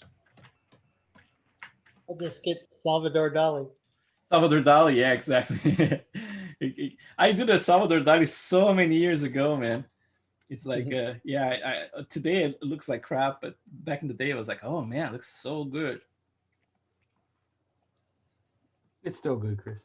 Yeah, no, man, I hate all my stuff, man. I like my stuff temporarily. It's like when I'm doing it, I was like, oh yeah, it looks so good. But the thing that's interesting is that sometimes I abandon it for years, right? And I look back and I was like, it doesn't look too bad, because I go to this phase of like loving it at the beginning, and then I hate it, and then sometimes it holds up, sometimes it doesn't. Sometimes you just get tired of looking at it. The Google-eyed guy that you did a long time ago, he was in Young Frankenstein. Oh yeah. That's funny. Marty Feldman. Yeah, that's the one. Yeah, that was like ZBrush. Was that ZBrush 3? Oh no, was it 3? Yeah, ZBrush 3. Yeah, I was beta testing for ZBrush 3, man. It was like fun times. They sent all the beta testers back in the day like a nice watch, It's like it was a gas watch. I still have it with the ZBrush logo in the back. Like, back in the day, they were like, oh man, yeah, let's give some gifts around. Really, I've done like 6 betas and I haven't got anything. No, I've got a coffee mug. Man, I always had a good relationship with those guys. I mean, like I bought ZBrush when it was version 1.55b, which was the very first one they had with 3D. Yeah. And I loved it, man. And then I think it was like 2 months after I bought it, Jaime contacted me because I posted something that they plugged and was front page. And they contacted me and they offered a copy. I was like, sure. And they gave me a second copy. So I still have like the 2 licenses, and I use my laptop. But I always had a good relationship with them. And like Jaime is the sweetest guy around, man. Yeah, for sure. Jaime comes from I don't know if you guys know this, but he was part of kind of like a high society, man, with it's like he used to do, I believe it was like designing like purses for Gucci or something like that. So he was like, he was in those circles with like models and stuff, and so he has like he's this French dude who has like a very fine taste for foods and stuff. So when we went to, I was actually being a guest instructor with Andrew from Anatomy Tools at some point. Like I did a couple of those at Noman with him.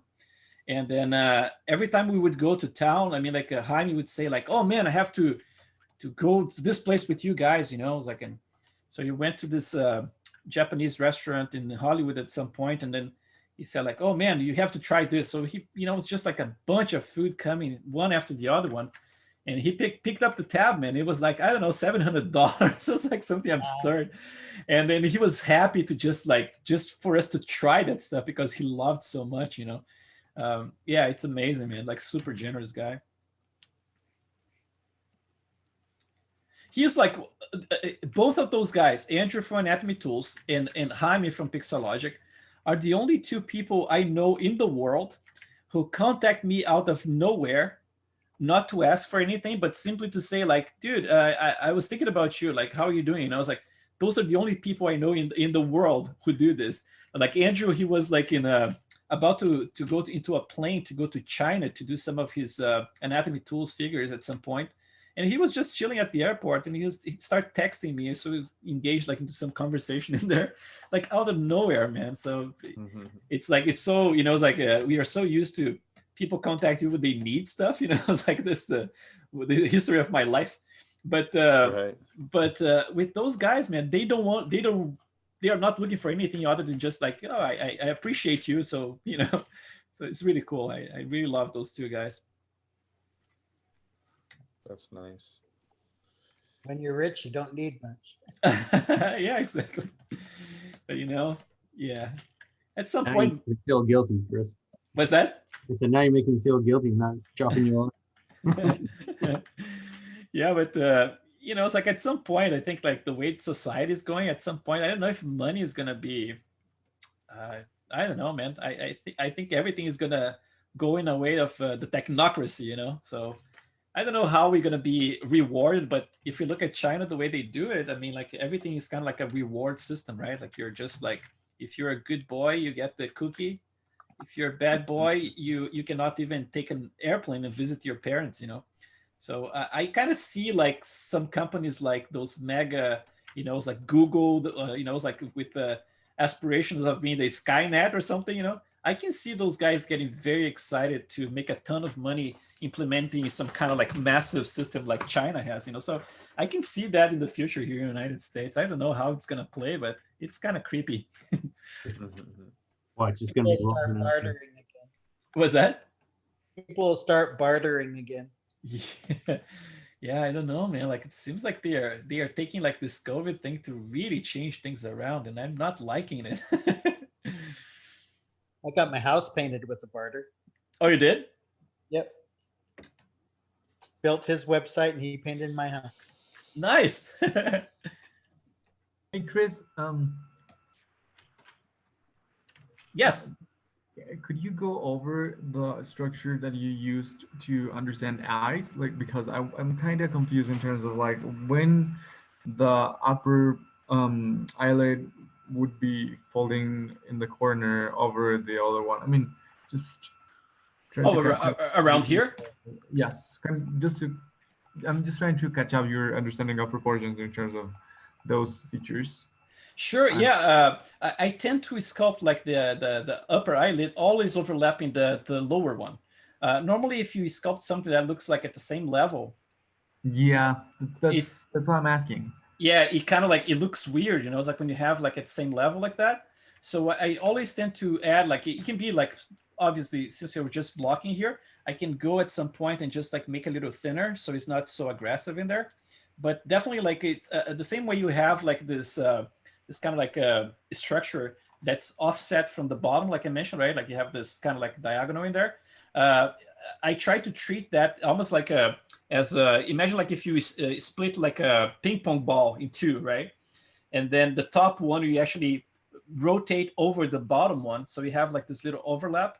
Again, like depending on the character, I mean, like if you're going for someone a little older, you're going to start seeing things like, you know, it's like the wrinkles is starting to form this way, coming from that corner in there, right? But then this offset really helps with the realism, you know. I like to have like at least a little bit of it, but never at the same plane, you know. It's like never using this guy here to, you know, it's like the lower one to look like everything is in the same plane, because at the end it looks like it's kind of puffy, you know. So okay, like they are not even at all. Yeah, exactly. So just a little overlap really helps, you know. Don't need to go too crazy with it. So if you're doing geometry wise, Mm-hmm. I always struggle with that area because you end up having these circular rings, and then to make the corner of the mouth and the corner of the eyes. Oh, you mean the topology? Yeah. Yeah, that's an interesting thing, right? Because at work, for example, the base model that we use, like for our digital doubles, everything is planned with that in mind. So, for example, like the topology, this little offset in here, overlap, is actually built into the topology. So this basically like the model we use was planned that way. But my own models, everything is just a circle, you know. So I kind of like uh, well, once we project this thing into the model tomorrow, then we're going to be able to see how it looks like. But for the most part, you can get away with it. But you're definitely going to be fighting a little bit of the topology if you don't have this baked into the topology, you know. You can definitely plan for it, you know. It's like the way that they did at ILM for, you know, it was Jun Sung was the guy who actually modeled. Jun Sung is the guy who modeled Dave Jones for Davy Jones for what's the name? Pirates of the Caribbean. Pirates of the Caribbean. Yeah. And he's a great modeler, man. Like the topology, like he has everything. He's a Korean guy, and the topology is all been built into his brain. You know, I remember like I was trying to retopologize one area that was kind of like close to the shoulder of a character I was building, and I mentioned like that there was a star in there, and then he said like, why don't you move the star over here? And I was like, yeah, it sounds pretty easy, but you know, I don't know, like to move that star over there, like. And then he just like he got a piece of paper, he did a drawing of it, and then he explained like with the drawing how I would move that star all the way to the other side, like very very precisely. You know, it's like everything with a sketch. And I was like, what the fuck, man? How you can see this thing? And for me, it's kind of like I it's brute force. You know, it's like I have to try to find a way to bring that in there by cutting things and trying to always using the middle of the model, right? Like to kind of like bring those edges into the middle so I can actually, you know, offset things. And for him, it was like super simple to just like the understanding of the topology, you know, it's like all built in. And yeah, he was the guy who actually planned this for us. And everything is in similar to polygroups. So if you have like this folding here, he extends a little bit further, just like I have in here. And then this is baked into topology. And then there is a kind of like a poly group that separates this area from the bottom one. But yeah, it's very interesting. And I have another question. Go ahead, Jun. What? Hello? You can ask. I'll ask after you. You can ask. Okay, thank you. I have another question. Yeah. How, Chris, do you handle the fat tissue when you're creating like Asian eyes? Because maybe that surgery would be some kind of different. I'm just trying to understand your thinking process. You mean like you're talking about the lower eyelids, or? No, I mean, for example, like I don't know, someone from Japan would have more fat tissue in the upper eyelid. Mm-hmm. So yeah, the way that this folds in here is very different, right? Like just let's save this one first. Let's do this. Save. And then let's try. Chris, yes. Isn't there a tendon that's missing in the top lid of a lot of Asian eyes, and so that's why that lid sticks down. It doesn't like tuck back. I'm not sure. I know that looking at the skulls are very different, right? Like an Asian skull is very different. Like this bridge of the nose is definitely like flatter, but I don't know about the eyes, man. Like I mean, like in terms of I understand the way that it folds in here, but I don't understand, like, for example, the anatomy behind that. If there is a, you know, like you said, like something missing, you know. Yeah, at the top of the lid. That's why I remember reading somewhere. I can't remember where I read it, but there's a ligament that holds, like that top part of the lid, like where your top eyelid is. Like in the very center, there's a ligament that's supposed to be there that isn't in there. Isn't there in Asians? So what happens is that's why from the brow ridge all the way down to the bottom of the eyelid, that's why that looks like a flat plane, because it's missing that piece that holds that back. Oh, I'll find the information, because I remember just send to us, man. I'm always curious about this stuff. And I'm going to open this file very quickly here. This is the Asian lady that I built like a couple of months ago. So let's see how she looks like in ZBrush. Cool. Yeah. Because I mean, like she is oldie here, but at least like we're going to see a different type of structure. Let's see what happens. We can actually even compare with the two of them. See like the size of the file, right? Like it takes a little while to open. This is like 70.96 million polygons for HD. But I think like the new model I'm planning to use is going to be a little bit higher res than that. But let's see her, how she looks like here. So here's a reference of something. You'll notice on the top images, Let's take a look. the girl on the top, how the eyelid kind of just covers over. It's because there's I don't think it's telling you in here, but I remember, I think it was in a Scott Eaton class that I took at one point. There's a wing that belongs in there that's missing. I mean, the eyelid is definitely there. It's just like buried, right? Like it's kind of buried in there. Yeah, but there's supposed to be like that indent. Like you can see in the eyes just below it, how like you can see how it looks like it descends backwards. It's because there's something that's missing there that's allowing that top part to pop out. I forget exactly where I read that. That's very interesting, man. I'll dig it up. So let's see this lady here. So in her case, I mean, like because she's an old lady here, the way I built it was like a pretty puffy, and then again, like it has the eyelid underneath, but then it's covered by the, you know, it's like the rest of the forms in there. And the fact that I had a little bit more freedom because she was kind of like an elf. But yeah, it's like kind of like a little Grandma Yoda, right? Let's just do a, this is with HD right there. Just doing a preview of the HD. So yeah, definitely a very different anatomy, but like how flat it is from the side, right? Like just like the eyes, they don't have like this bridge in here super visible. It's just like, it's almost like they are popping out a little bit, but definitely like there's a little bit of freedom being used in there, but a very different type of structure for sure. The nose as well, a little bit flatter. Yeah. But exactly, that's my question, because you can see that she has not like not strict, but it's kind of devil eyelid. So how do you understand that transition? Just overlapping, like flat, like fold in cloth, you know, just overlaps. Yeah, it's like I try to keep like the topology. For example, when I built this one, there is a little edge in here that defines that little fold right around there. So I always try to keep the eyelid in there, although I'm going to be overlapping with some other forms. You know, it's like there's the sagginess that's going to be happening here, and that's kind of like ends up like semi-overlapping it. But it's definitely like it's there, you know. It's just like kind of like covered, basically. It's like a fake fold almost in this case here. It's like the best way is to actually just like by observation, right? Like you just download as many pictures as possible and then try to look from different angles. Sometimes you can find like some lower angles, and then something that looks sometimes that's completely covered. Let's say like if I isolate this with a little edge looping here like this, and then I just bring this down. Let's see if I did enough in there. Let's try a little bit more resolution. Let's try again with topology. So, oops. Let's do this. So basically, sometimes you see something that looks just like this, right? Just the eye is like completely covered like that. But then if you look from underneath, the structure is still there. You still have the eyelid that's in there, but then everything else is basically like, you know, the sagginess, the skin that's actually dripping over it.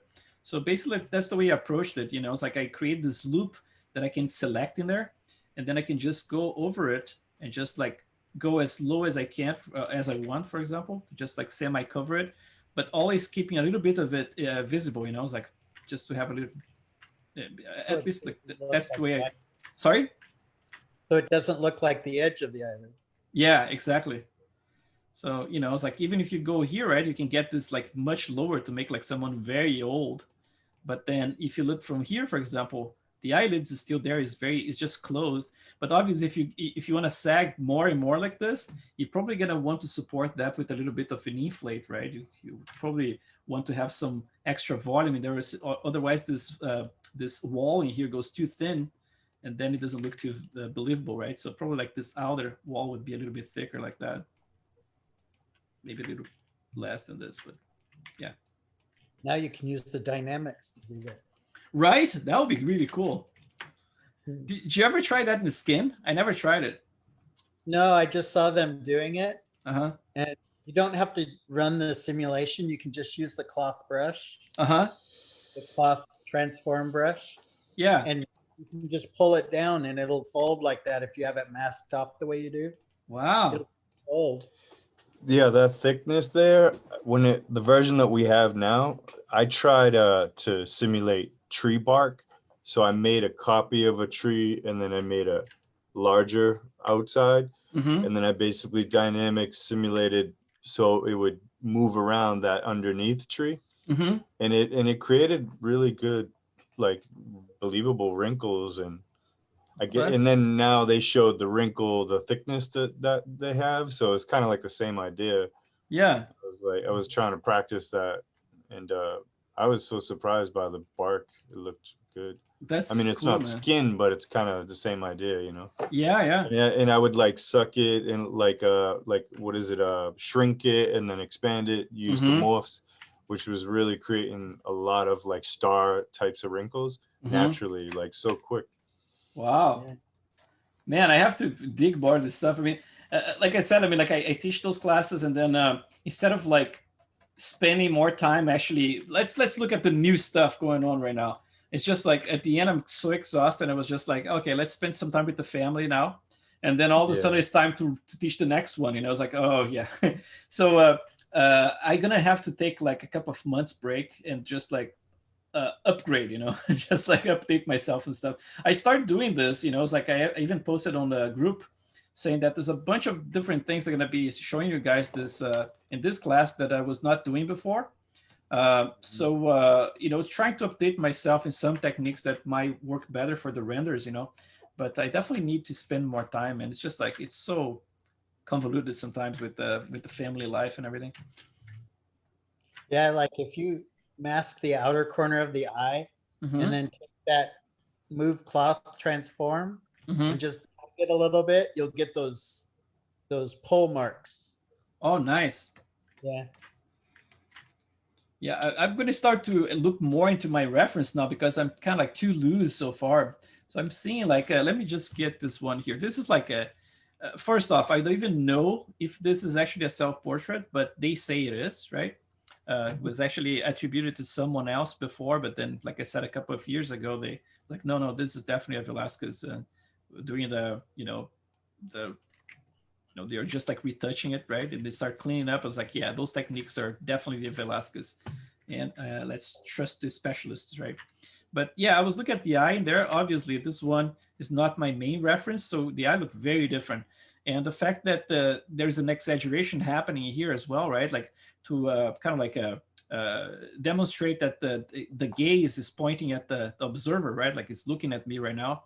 It's almost like this curvature looks almost like artificial right there, right? It's kind of like it goes down pretty strongly. And a lot of those references, I mean, like you would look at this one, for example, it looks fairly stylized, right? Like gigantic eyes, right? Gigantic eyes. Yeah. So it's the kind of stuff that you're going to have some freedom to interpret that, you know, taking into account that some of those guys, maybe they're not the best at likeness, you know. It's like, look at this hand, is a very crappy hand, right? But you use what we can. I mean, like one thing I can tell is that this is demonstrated like over and over. That's his brow ridge is actually pretty strong. And then, so that's kind of like one of the things I'm kind of paying attention. But, you know, you look between that one and this one, it doesn't look quite the same. But then between this one and this one, it looks, it can be like the same person. I would say like the nose, you know, especially the nose is pretty similar. And then between this one and this one right here, right? So let's see, like a better version of it would be this one here. Same kind of nose and everything. So I'm going to try to, you know, focus on something like this as the, you know, the main forms and everything. But again, like it's going to be very hard to actually understand what's going on there without having a light that actually matches closely. So I think my next step is going to be to actually do something like that. You know, it's like try to mesh that light a little bit. Actually, since we did some more work on the model now, let's try to do something like this right now, just like to see how I would approach this. So let's see. I have this crappy stash in there. Let's just export it. Let's do an update on that file, and then we can explore a little bit of that. So let's see. Chris, sir? Yes. I just wanted to ask, like the earbags that you have built below the eye, in a younger person, say around 24, 25 years old, a female or a child, like it's pretty confusing sometimes. Like in some images, it shows they have those, but in some images, it's like very subtle. Like it's there, but you can rarely make it out. So how to approach it, like in a younger I've person? always had bags under my eyes. Okay. So when I was sculpting, like in some images, it was very prominent for the same age, like the images were around the same age. And in some images, it was so subtle, like just the line you could just make out. But in some others, it was like a proper eye bag below the eye. I would say, man, that the lighting is causing the whole confusion for you, you know, because what happens is that if the lighting varies in a certain way, for example, like if you don't have, let's say like you have like studio lighting, right? Like you're taking like some beauty shots of someone, they definitely going to use like large soft boxes to soften all the forms and everything. And the bag's going to be probably like going to be gone. You're not going to see much.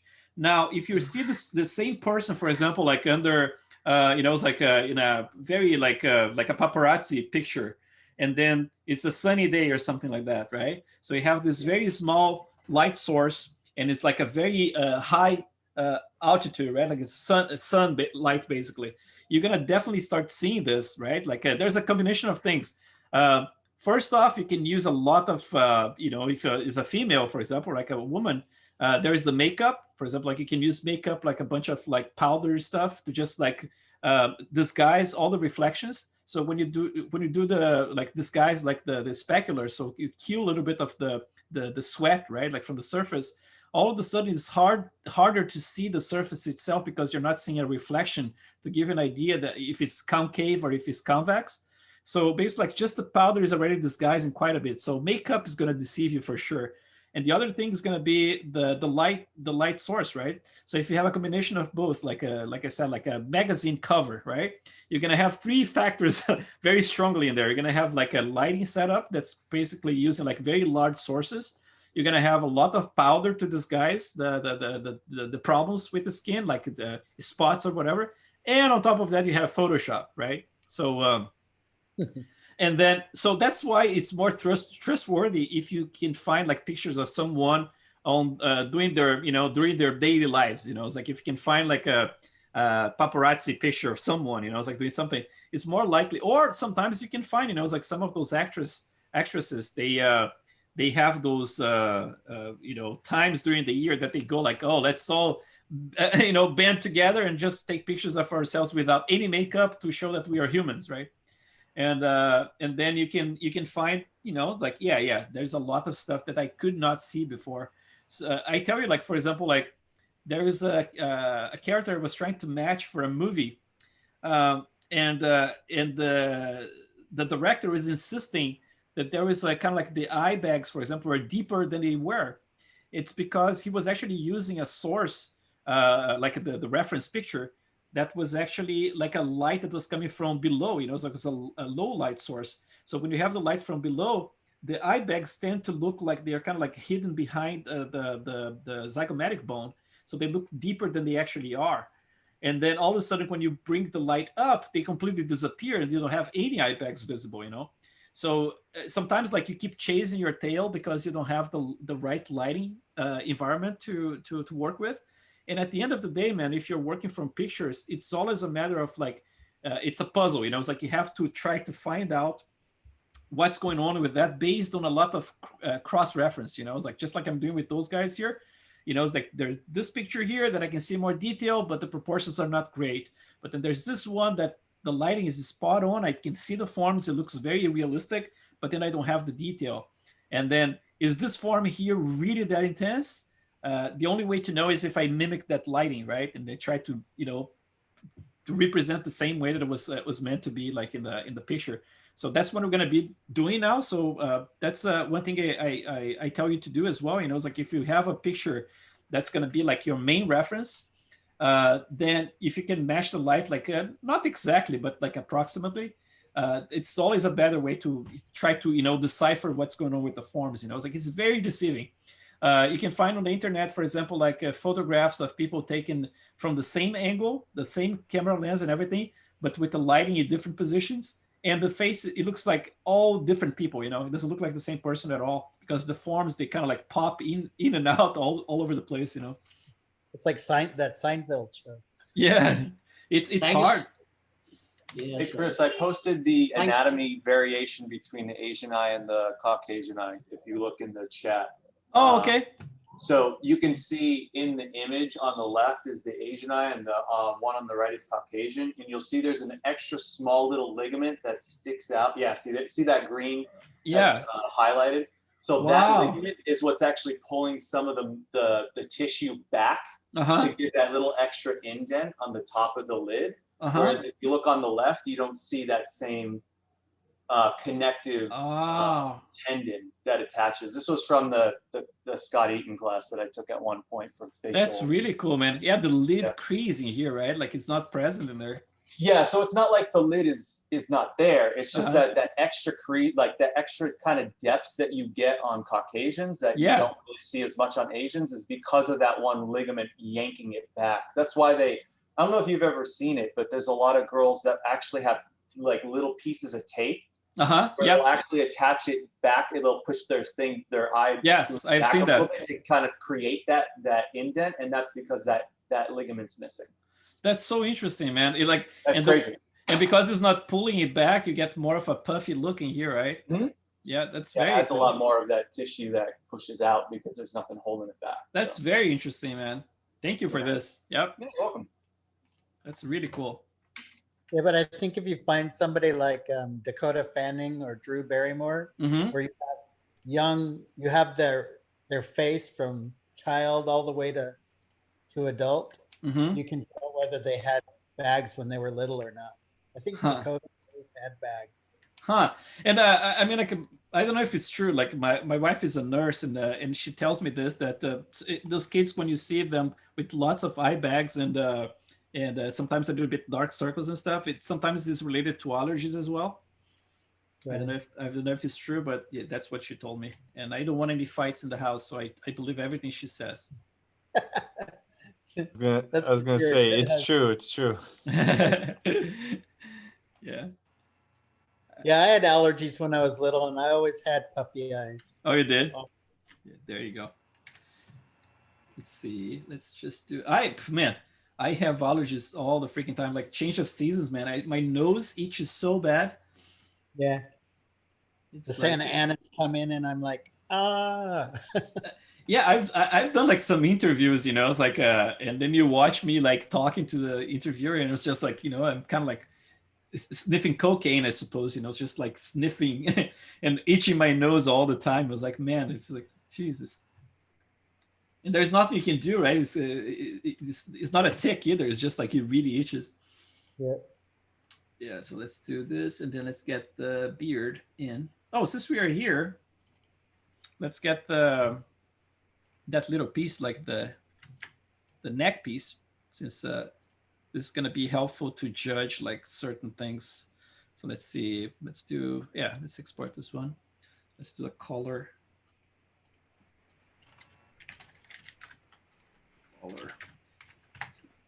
And then here we can actually start just with very neutral shader. I can just do like instead of like going too crazy, I'm gonna just hide this background, and let's do like a pure kind of like approach to it. Let's start with a very simple shader. Let's do like a black and white. Please. Yes.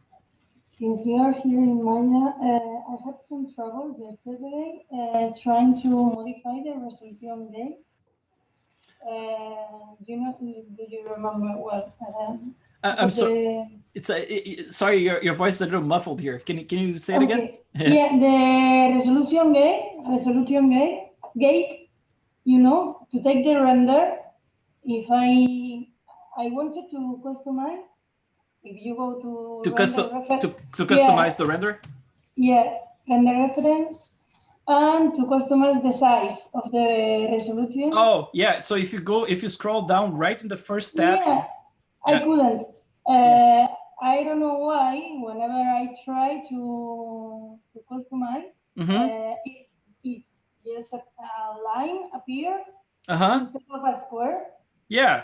So and you have like the both of them like 900. Exactly the same. Yeah. Ah, that's so weird. Did you try to keep like let's say maintain width and height and then try to change the resolution to see what happens? Yes. And I have just a line. Yeah, so I have to just select one tab. And make sure that those values here that are set to 1 as well, like the device aspect ratio and the pixel aspect ratio. Make sure everything. I'm gonna try that. Yeah. Yeah, that's very weird. I know. Okay, I was trying yesterday, and I was gonna get crazy.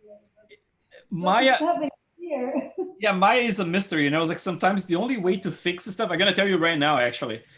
Sometimes if you guys get into trouble, it's like that you have this outliner here. So the outliner, if you can just say like if you go to display and you can show everything like the DAG objects only or everything, right? Like you can see everything here. So now it shows every single node that's present in there. That's basically filter out if you have the DAG object only. So that filters it out. Even if you have this with everything visible, and sometimes you get into trouble, it's like in some stuff you start like crashing your scene or whatever it is, or something like she said, it's like some preset that's not working or something. No matter how much you try to clean up your scene, it's like you can try even like going here, like there's this where is optimized scene size that actually can clean up a bunch of nodes and everything. Even if you do all those things, sometimes Maya still doesn't come back to life. It's like it gets into this mode that's very unstable. And then when that happens, what I normally do, if it's something I cannot fix at all, I select all objects in my scene, right? If I have something that's hidden, make sure you select the hidden stuff as well, right? And then you can just go to File, Export Selection, and export as an MB, like a Maya file. You can export the cameras as well, just so you can have the cameras back. And then open like a brand new scene and then re-import everything again just to clean up everything. It's like the only thing that's going to happen is that you're probably going to have to recreate like the settings in here in your render settings. But at least like in terms of nodes that are completely messed up, it cleans up everything. I swear, man, I tried before like manually deleting certain nodes and trying to find, but there's always like some ghost node, it's like just like corrupts the whole thing. It's so weird. Yeah, I tried to do it in a clean scene, and I have the same problem. So probably I have some kind of bug. Yeah. I don't know. Maya's a really bad housekeeper. It is, man. Yeah. It's amazing when it works, right? But it's kind of like a minefield, man. Okay, let's just like do like this is gonna be like a simple shader. I just want to leave those empty groups. Oh yeah. So basically what I have here right now, I have the eyes with they probably have shader. So like those are the eyes I was using before. But actually I don't have I think I have to just unhide some stuff here. Let's add the eyes with all the objects in here with everything present. Let's see, iris. So this one. So I have the iris, everything is present. Okay. So it should render a little funky because it's like I have like this the back of the head, the back of the eyes in there. I still don't have a full-on socket, right? A pocket in there. But so it probably gonna render a little funny, but at least you're gonna see with some shader in there. But I'm more interested in actually the lighting setup. So like to try to mimic something like this, right? So the first thing you're gonna do, let's try to mimic a little bit that head position. So we're gonna go to let's see, like 10 here. Frame number 10, and I'm just gonna do like an approximate version of it. Seems like it's pretty flat, right? It's not like it's super distorted. So I'm gonna make sure I start with the camera lens in here that kind of represents something a little flatter. So 100 should be good. I can even go a little higher, maybe like 135, something like that, since it's like so close. And then I can start with something like this. I'm gonna use like the tip of the nose, which in this case here is higher, right? Like I was actually based on the other reference at some point, and then I brought this whole area down. So I'm gonna have to counter it next time I start looking more at this one here. But for now, the same way you have in ZBrush, remember like I was rotating the whole camera like a side to side. In Maya, you're gonna have the same trouble. You cannot rotate in here, but there's a tool that's here. If you go to View and then Camera Tools, you have a bunch of stuff here. You have this roll tool that you can actually do that rotation in here, you know. So you can actually find a spot. It's fairly square in there, so it's not like I'm gonna need too much of it. But just in case if you need, like sometimes I use it just to simulate like the, you know, it's like some camera angles like this, for example, like give an intention, you know, it's like, for example, put the eyes looking further, right? And then you just add the head like that, and an interesting composition, you know, so it looks like there's some intention right there instead of being like a super boring portrait, right? So I'm gonna just, in this case here, just try to mimic a little bit what I see in there, but not super precisely. And then let's just open it a little bit. So I have like the reference here. I have like this whole area of the eye in there. I want to see a little bit more visible like this, but it doesn't need to be, you know, I don't want anything like this, right? It has to be something around here or so. So let's just do like a roll a little bit. And then let's pretend that this is a spot on thing, which is not, right? You can always bring later like this picture as a background in here and then match one-to-one, but let's just do this experiment here. So let's do like a view, select camera, and then we're gonna create a keyframe. So now it's locked in there. And now I can actually switch to the other camera, and then I can create my you know, there's another thing you can do here. So if you go to that camera, for example, the camera perspective, right? You can do, let's see, tear off. So you can do like a tear off copy. So if you can just do this, you're just gonna copy it. So we're gonna create a copy of that camera. Just, you know, if you have space in your desktop. For me, it's hard in here because what's happening is that I'm using like a 1080p because I'm sculpting using a Wacom tablet, right? So I don't have a lot of space to put stuff in here. But if you have space in your desktop with a 4K monitor or something, you can definitely like have this separate, you know, so you have like the camera that's going to be rendered, and then you have your camera you can actually manipulate and put the lighting in there and everything. So let's do this. Let's start with oh, there's one thing I have to mention to you guys in terms of the lighting, right? I mentioned the other day that we have the area light, right? That we use the area light at the beginning. Remember, I was talking about like making it smaller or bigger and preserving the intensity, all that stuff. And then I spoke about the sky dome yesterday. I didn't talk about the mesh light. The mesh light is one that I use a lot, actually. And the reason is, for example, like if you're planning to use caustics, which you're probably gonna want to use caustics for the eyes, either you use a sky dome light that is gonna produce the caustics for this reason here. Check this out. So if I click on it and I go to the properties in here,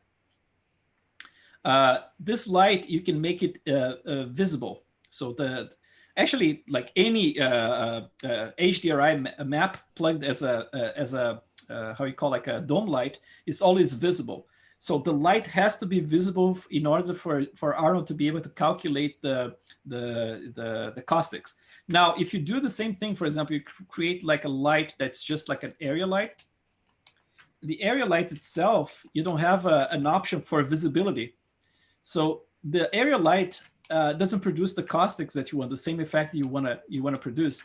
So the way to circumvent that and to create a simulation of area light is to start with the plane, for example. So instead of creating an area light, you can create a plane.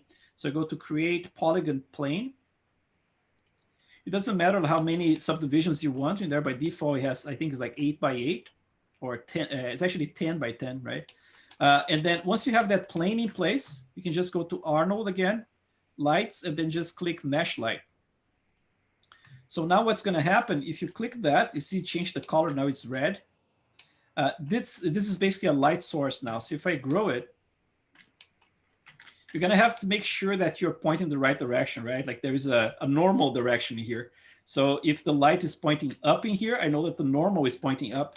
So if I tried, for example, to illuminate that by rotating this way here, it's not going to show any light because it's pointing the opposite way.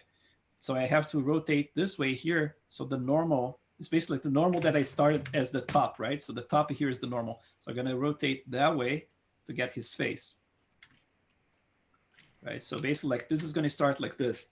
Now, in terms of the reference that we have, the lighting here is coming from the left, right? And it's not like we have like a so-called like Rembrandt light, because the Rembrandt light actually produces a very well-defined triangle under one of the eyes.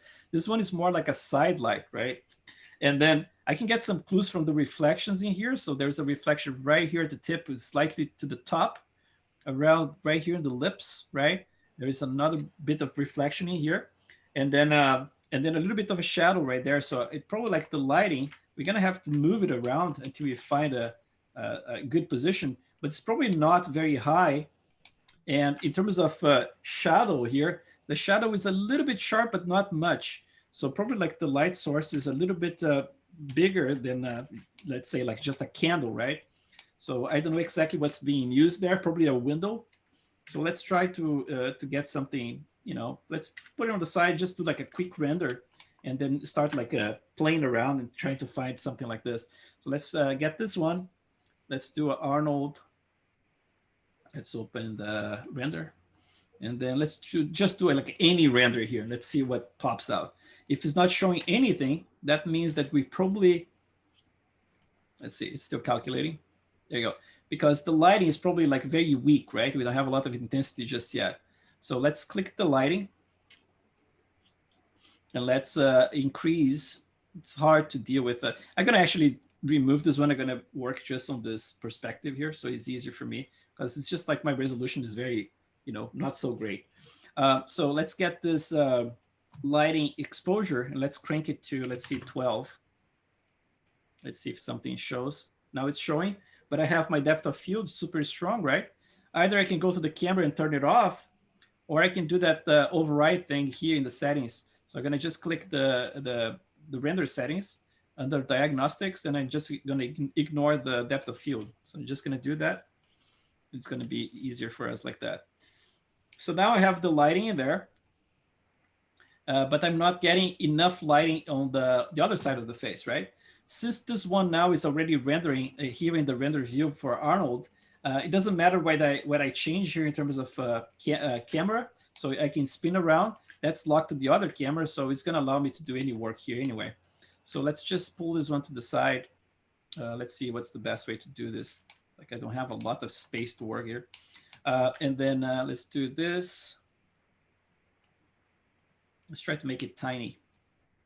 So we can. Do you know how to do panels, like the layout of the panels? What do you mean, like for Windows? No, up in the render view, up in panels. Mm-hmm. If you go down, there's a side. No, the other one. Oh, this one. The viewport. Yeah. Okay, panels. Yeah. Layout. And then you do 2 side by side. Oh yeah. It kind of annoys me a little bit. And you're talking about like the layout, right? Like the presets from Maya. They should actually have like a. But that will actually, you can put those side by side, and they're all inside of the application. The viewport. So should I do like the 2 side by side? Yeah. Okay, let's try that. Then you'll get one, and then you can take and put this one in there. You just drag it. Drag the whole window. Oh, I don't have like the drag and drop. I turn it off. That annoys me too.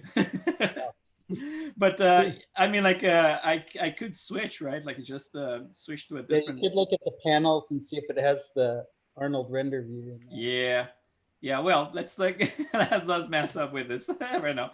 But yeah, definitely. Like it's one thing I can try to do another time. But let me just do this right now. I'm just gonna pull it more towards the side until I get a little bit more light around that area right there, right? In this case here, seems like there's a little bit of bounce light too, but I'm not completely sure. It's just because I'm seeing some light on the edge of the face in there, and that should not be there unless you have a little bit of a bounce, So in this case, let's try to get like let's see the chin, for example. So the chin, let's if I can move this one up slightly.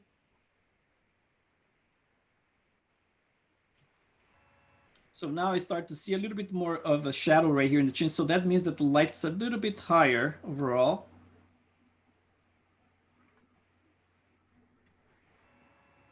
Yeah, I need that little shadow right there. And probably like the size of it, it can be perhaps a little bit smaller too. Let's try this. I think if you turn it like facing him a little bit more slightly. Yeah, I can do that too. I'm just kind of trying to keep, Sorry. trying to keep a little bit more like as if it was like a window or something. But yeah, I can just do that. Seems like let me just add a little bit more intensity. So let's do like a 13 here. And then, yeah, there's definitely something from that side in there. It's almost like in order for me to get this shadowing here down there, and then at the same time have that light source on the side, it's almost like there's a little bit of a bounce. It can be anything, you know, it can be any object in the scene that's causing that bounce in there. But yeah, that's basically what I would suggest, you know, it's like if you have like a reference that you want to use as your main reference, to have something like this, you know, it's like try to assemble a little scene that, oh, another thing I can do here, which can be very useful as well. You see like there's a lot of bouncing here between those objects, like this one and this one. You can tweak this under the shader. So if you click like, basically I assign the same shader for all the objects in here, right?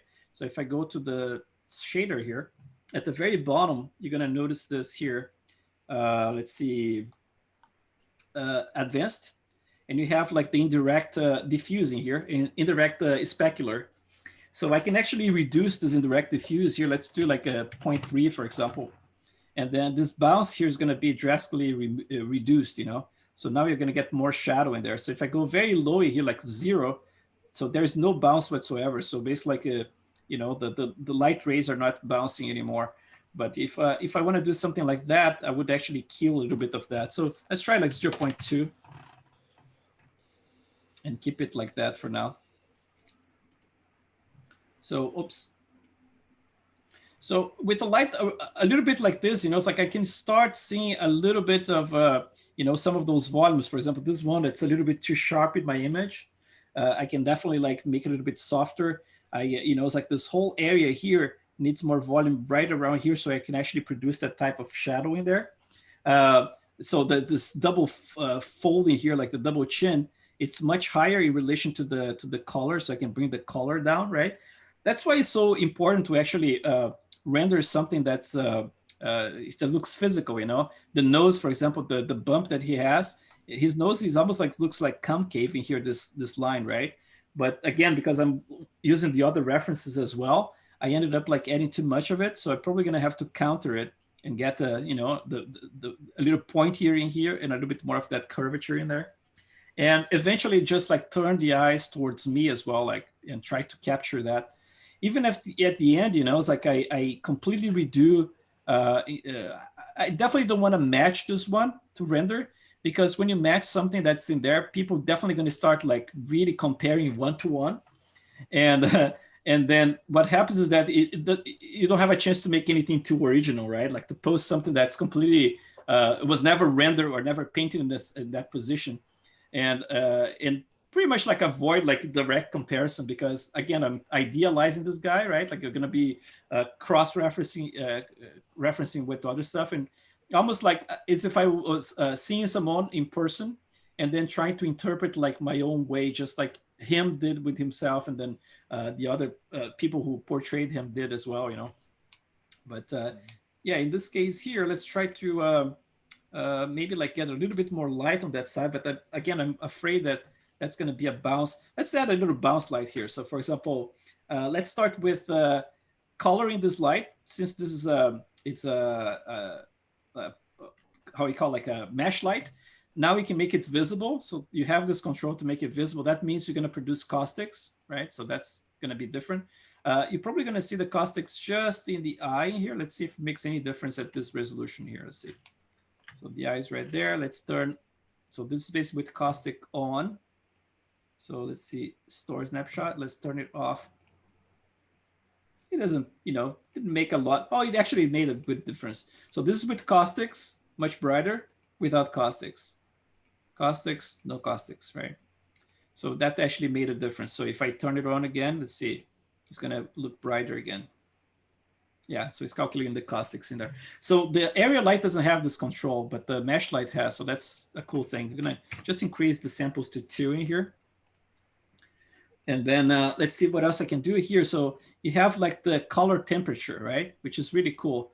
If you go down, you're basically like bringing down like the, how you call Kelvin, right? And then, so basically like that's going to be towards like incandescent light. So you're going to go like 3,500, for example, is incandescent light, right? If you go higher here around like 6,500, that's like daylight, and then 7,000 around daylight as well. But then as you get like higher and higher, like 8 to 9,000, that's basically like a snowy day, right? Like it's snow, basically. Like it's a very cool kind of lighting that you get. So if you want to get something that's neutral for you to work with, I would say like start with 6,500 or 7,000 max to get something that's more like a white light. But then if you're planning to do something that's a little bit more dramatic like this, right? Then you can start with something a little bit warmer. You don't need to go all the way to 35 or anything like that. There's something happening here as well, which is like we tend to see those old portraits from this era as very yellowish, right? Like, and you think that this is coming from the light, but sometimes, or most of the time, is actually the varnish that's applied to it that's very old. It's very fascinating to watch those videos of restorations, right? Like when they remove this layer of old varnish and they put the new one, all those colors pop. They just like everything that you thought was orange in here, it's pink. It's like, it's pretty amazing. So, but if the intention is to reproduce something like this based on the mood that you see, right? Like with a kind of like yellowish mood, capturing the old varnish and everything, then you can definitely play with this, you know, so I can use like a lower temperature. I can do like a little bit warmer, but not crazy. Let's see, like 4,500. And then go from there. So let's go and then let's add a secondary light. So let's just do this. So let's see with the full thing here, a little bit yellower. And then let's add a secondary light. So for the secondary light, I can actually use the same one. But again, if you just do a Control-D to duplicate, it's not going to work because it has some connections in there. The way it works is like this. It creates a little group. And the top of the group is basically like the original, you know, you can see like the center of the object is centered in the original plane that I had. But inside of the plane, basically, the way it works is like the original mesh becomes a group. And then inside of it, you create the light. So that's the way it creates it. So if you just try to copy this here, right, it's not going to create copy the whole thing. It's going to create just a copy of the light, but without the connection to the plane. So the way to do this, you just go to the light itself. You can click the light, and then you can just say duplicate special. And you can do like a duplicate with input graph. So let's see what happens here. So I duplicated it. And now let's see, it should have... See, it created the plane in there. So instead of creating just a copy of the light, it created a copy of the light in the plane. It's optional now if you want to keep it loose like that, or you can just like parent just like the other one so it looks cool. But it's kind of useless, you know. It's like it's just this light that we're going to be moving around anyway. So I'm just going to use this one. I'm going to move it to the side. And again, do you ever use the plane as just like a card? Instead of making it a light, you just let it be a card and let the light bounce from the card? You can use that as a card as well. If you do like a self-illuminated card, you can definitely use that. No, I mean just bouncing from just the light goes and bounces on the card and fill.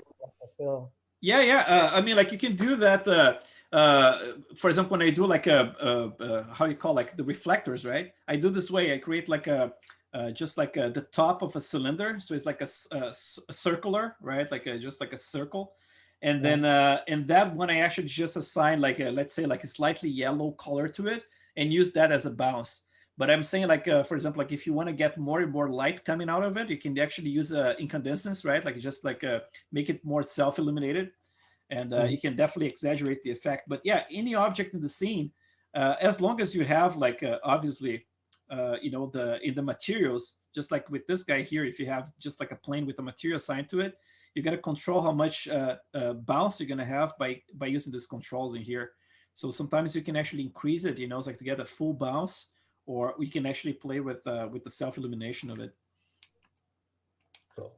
So let's just do this here and see what happens with a little bounce now. It's like, it's not going to be a little bounce, it's a lot of bounce, right? So let's do, let's decrease the intensity of it to something like, let's try maybe like 4. Start with that.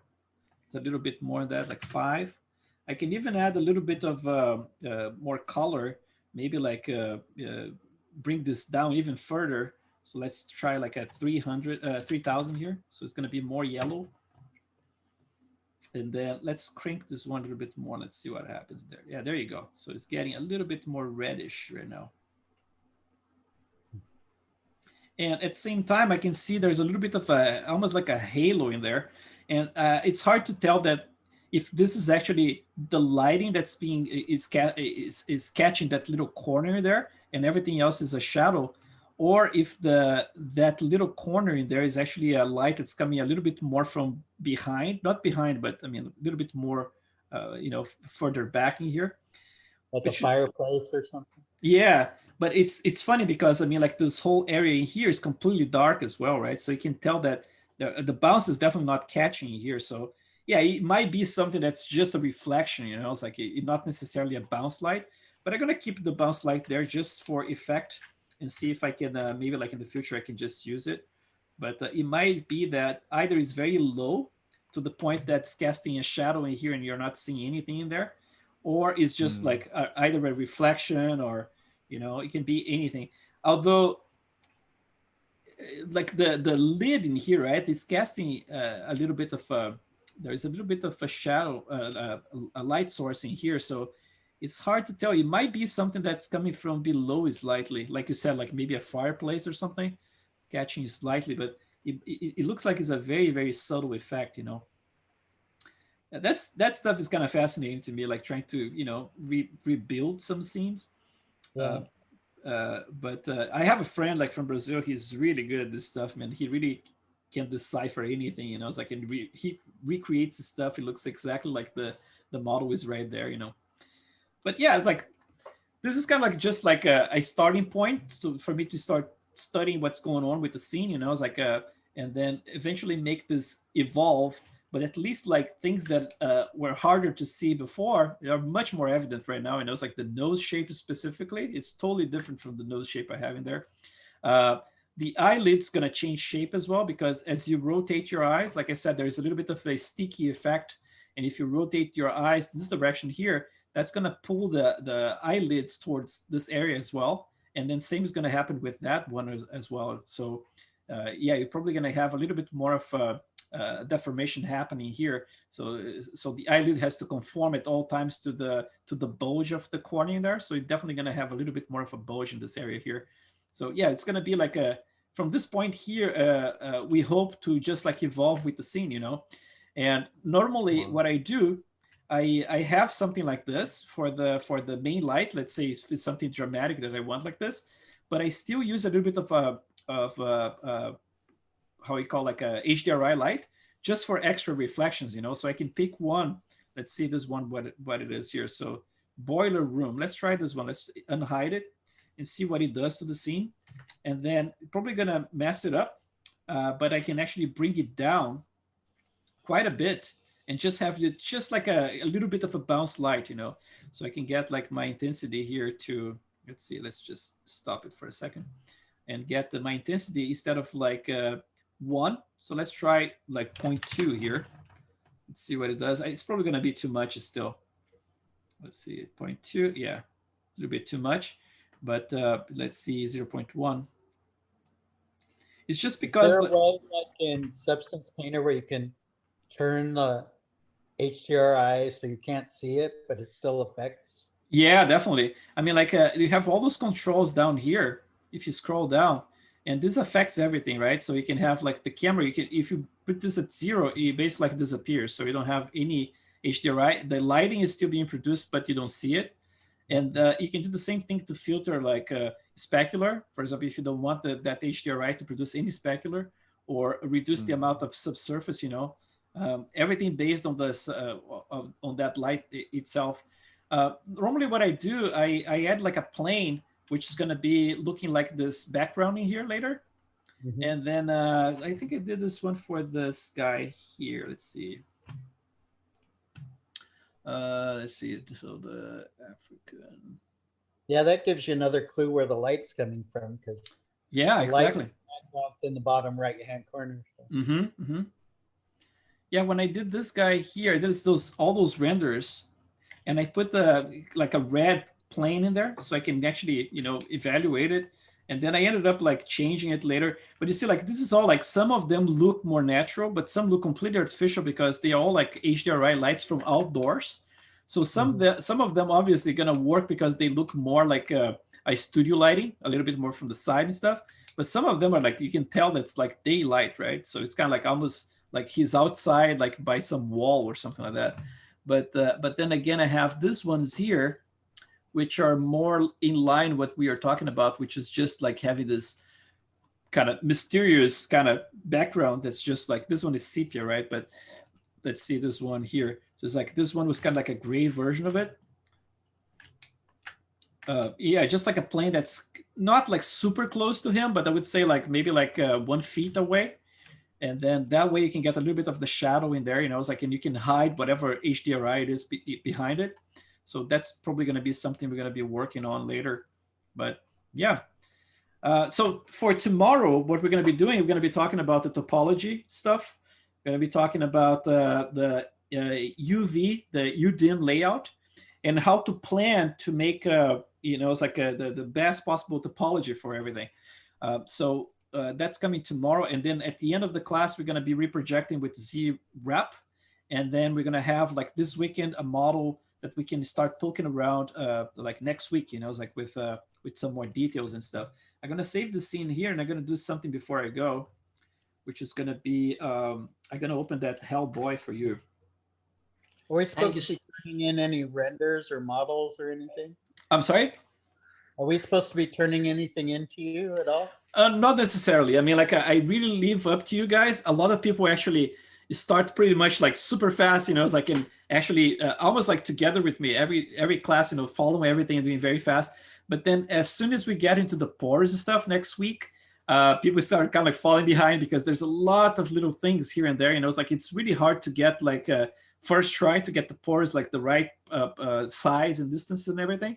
So it ends up like that people kind of like lag a little bit behind, So I really am not gonna be pressuring you guys, but next week, next Saturday, not this weekend, the next weekend, we have our first like review sessions, right? So I would say like anything you guys can have done for this week and next week, like next Friday, we're just gonna wrap everything you have. I'm gonna give you the link to the folder. You're gonna upload everything you have, and then it can be anything. It's like if it's a model you started before this class, I don't mind.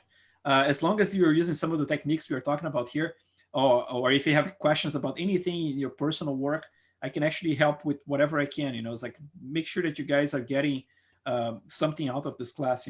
If it's something completely related to the class, even better. It's like if you're already starting the pores next week, it's like if you want to show like, okay, this is how my pores look like. What do you think? Proportion wise, and anything goes. It's like next Saturday. And you're gonna see, man, I don't know if you ever watched those ones. They're like marathons, man. They go forever because I try not to rush, and I try to give people what they're looking for in terms of it's like I want you guys to feel that you're getting the feedback that you need. So sometimes like a review that should take like 2 minutes, I end up like going on and on like for 10-15 minutes. And at the end of the day, basically, like I run one of the reviews in the morning and another one at night to make sure that I can catch every one of you.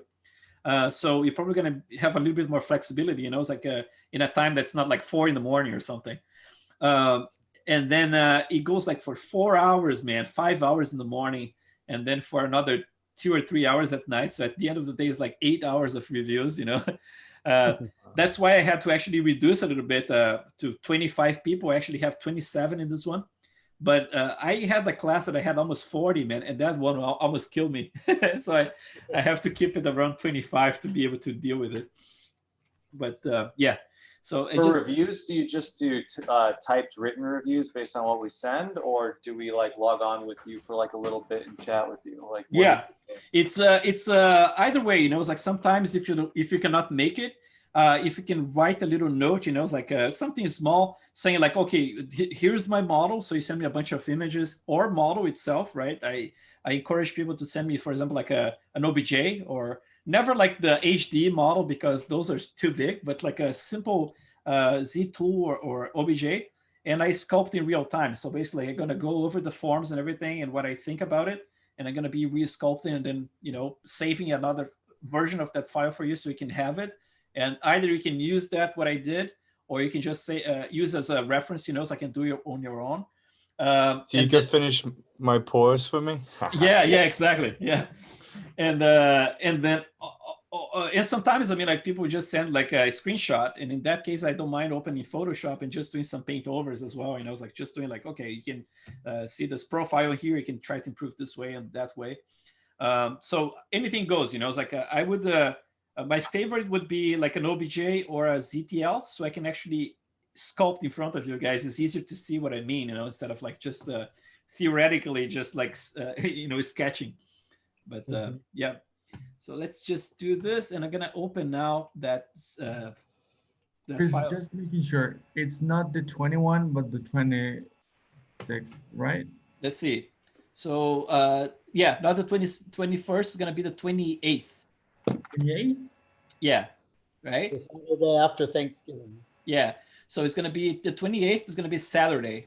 Okay, 28, yeah. Yeah, and then the next one is gonna be on the 12th. So it's going to be the last day. So it's like every 2 weeks, you know, so you have like enough time to actually produce a lot of work so we can actually use that time very wisely.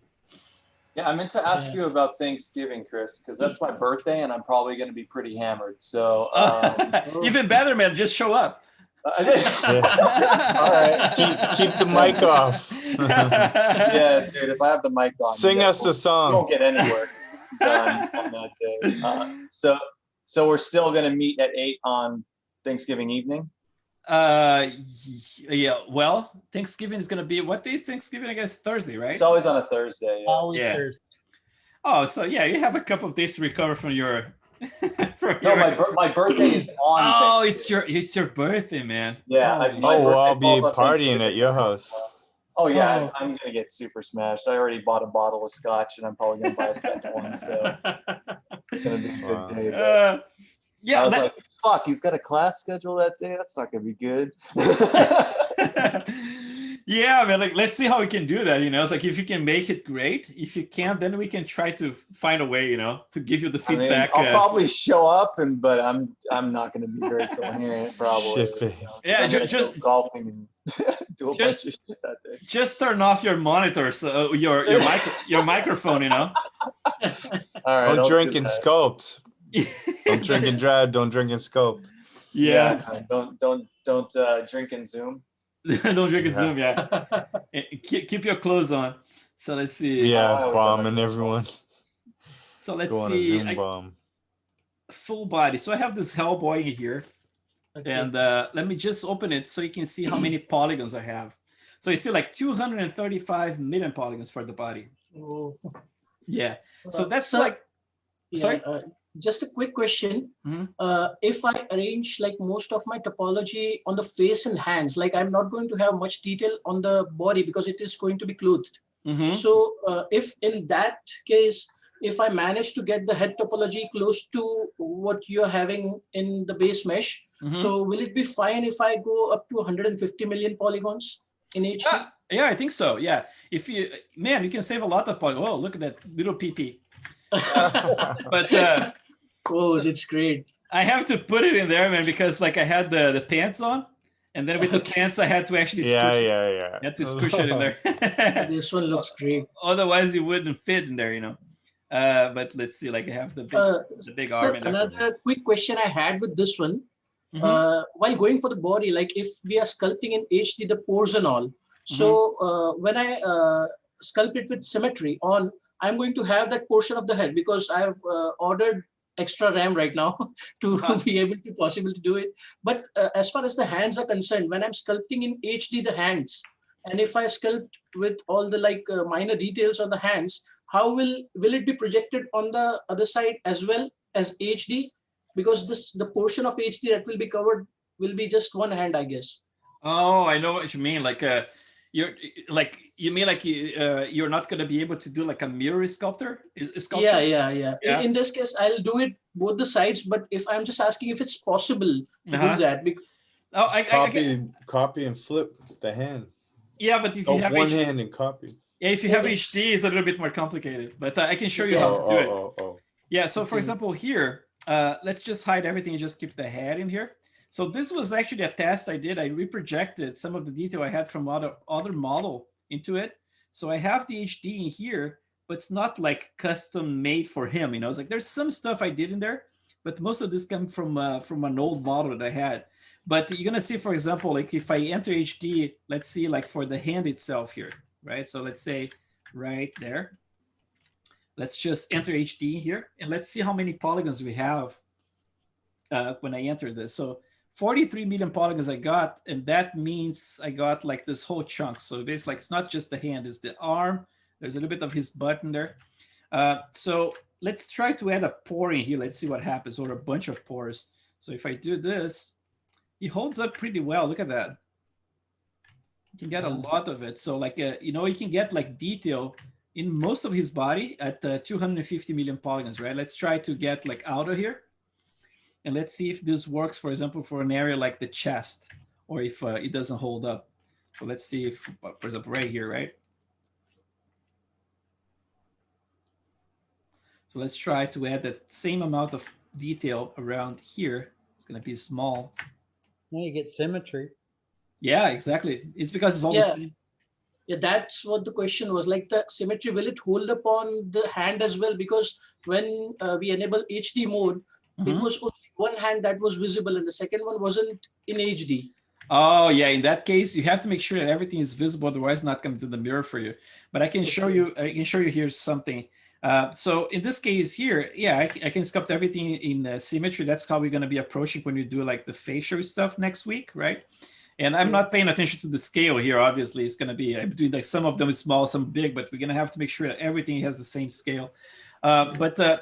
So for the, let's pretend you want to mirror the detail in the hand, right?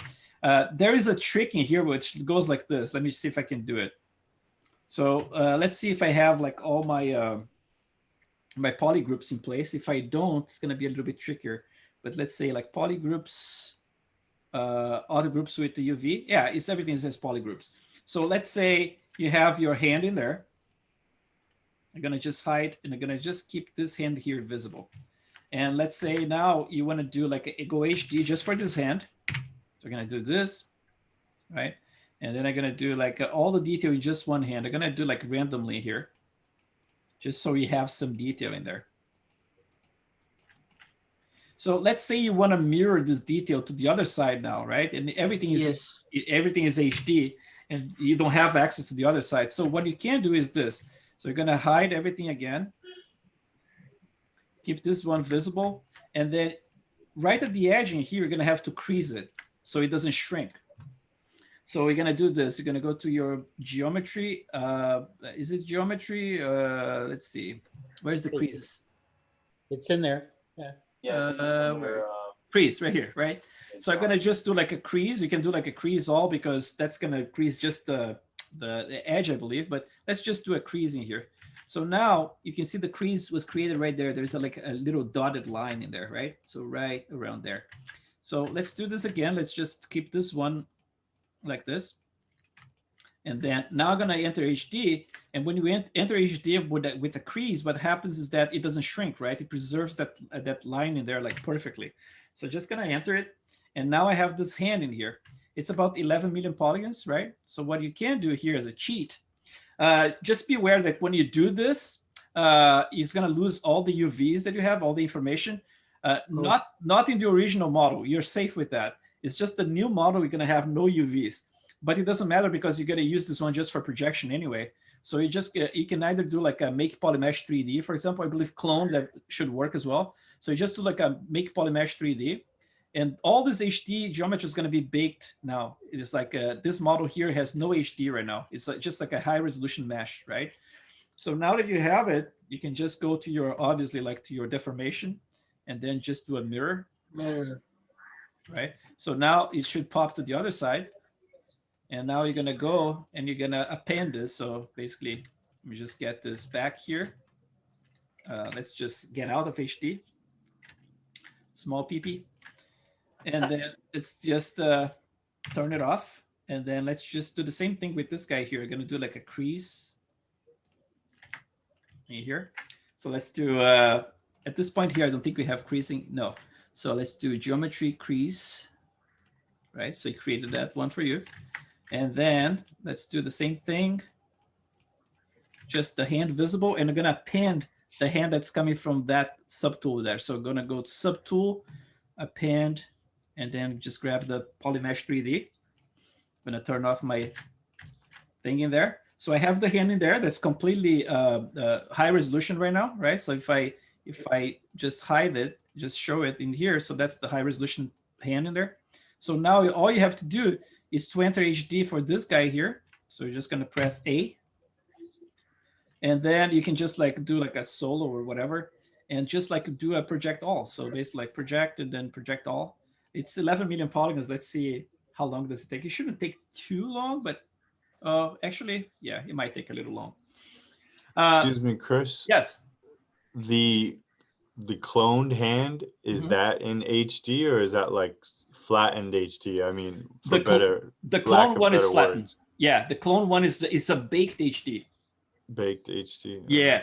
So this is it's a cool trick. For example, like if you want to try to generate like a super high resolution mesh for a 3D print, for example, from an entire face, that's HD geometry.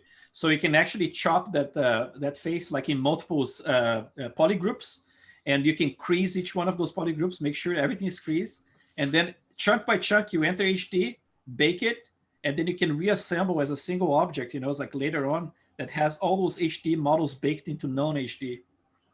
So it can be very useful. You know, it's like for for printing or for this kind of stuff. Like if you want to flip stuff around and just reproject. You know. So yeah, let's see. It's almost done there. This is great, sir. This is like really great. Oh, cool. Wow. Yeah.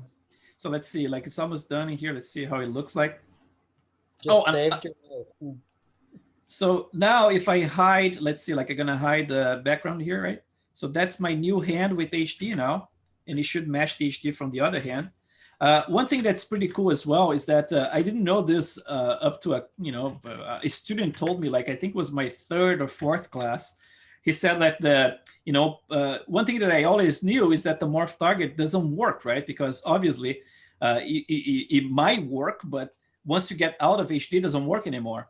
But it still can be very useful later on when you're tweaking, for example, detail, which is like this. Check this out. If I store a morph target right here, it's not going to work after I get out of HD, but it's going to be very useful for this session here specifically. So if I store it right here, you know that the smooth brush sometimes doesn't smooth very well if you have a very high resolution mesh, right? So if you try to smooth, you always get, still get a lot of stuff going on in there.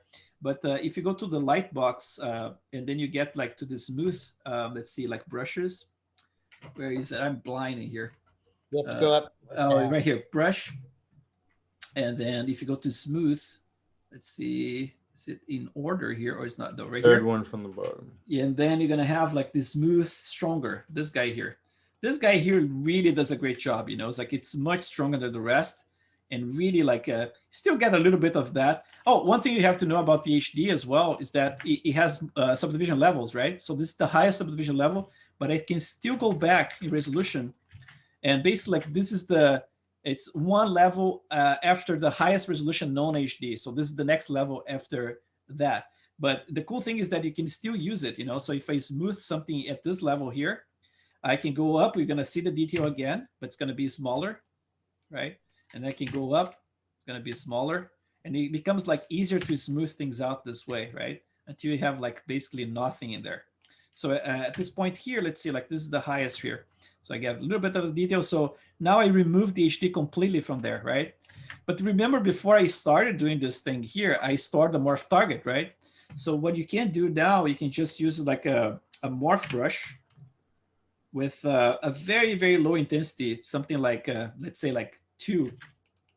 And then selectively, you can actually bring that detail you had in there back, very, very carefully. So this is useful. For example, if you sculpt later on, your pore is like too deep, it's like things look super deep. And then you want things a little bit softer. Let's say, for example, you did like it looks a little bit more masculine, right? Like the pore is super deep and you want to go like for a female kind of skin. You can actually use this to smooth and then bring things back very selectively, If you go full on, all intensity, obviously you're going to bring like, completely to where you was before.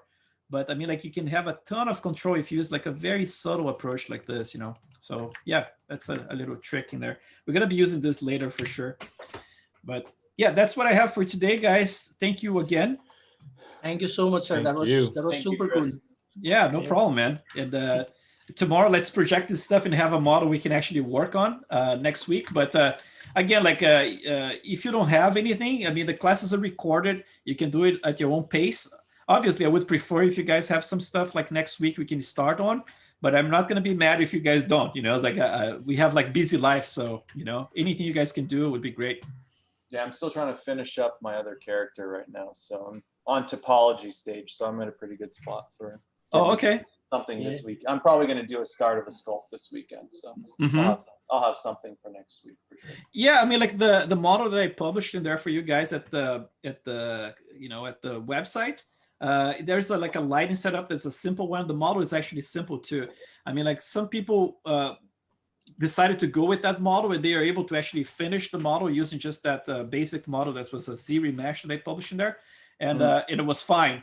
But I would say, like, it's like my disclaimer is that's not a great model. It's just like a simple Z remesher that has UVs and everything. So if you guys get too lazy, you can use it. But I would recommend you guys doing some tweaks. It's like making sure everything is perfectly symmetrical, that has the the edges flowing the right way that you guys want. But yeah. We're going to talk about this tomorrow. Yeah. Sir, can you please share that ACES folder you mentioned yesterday? For some reason, it's not working out for me. The entire folder, the ACES one. Oh, the ACES, the config. No, the entire folder, sir, because I put it, the config file, still it wasn't working. I don't know what's the issue. Okay. Okay. Yeah, I zipped that folder. I'm gonna put the link when I put the class up today. Like we're gonna have the video. And either like on top of the video or below it, you're going to have an attachment. I'm going to attach that file in there. Super good, sir.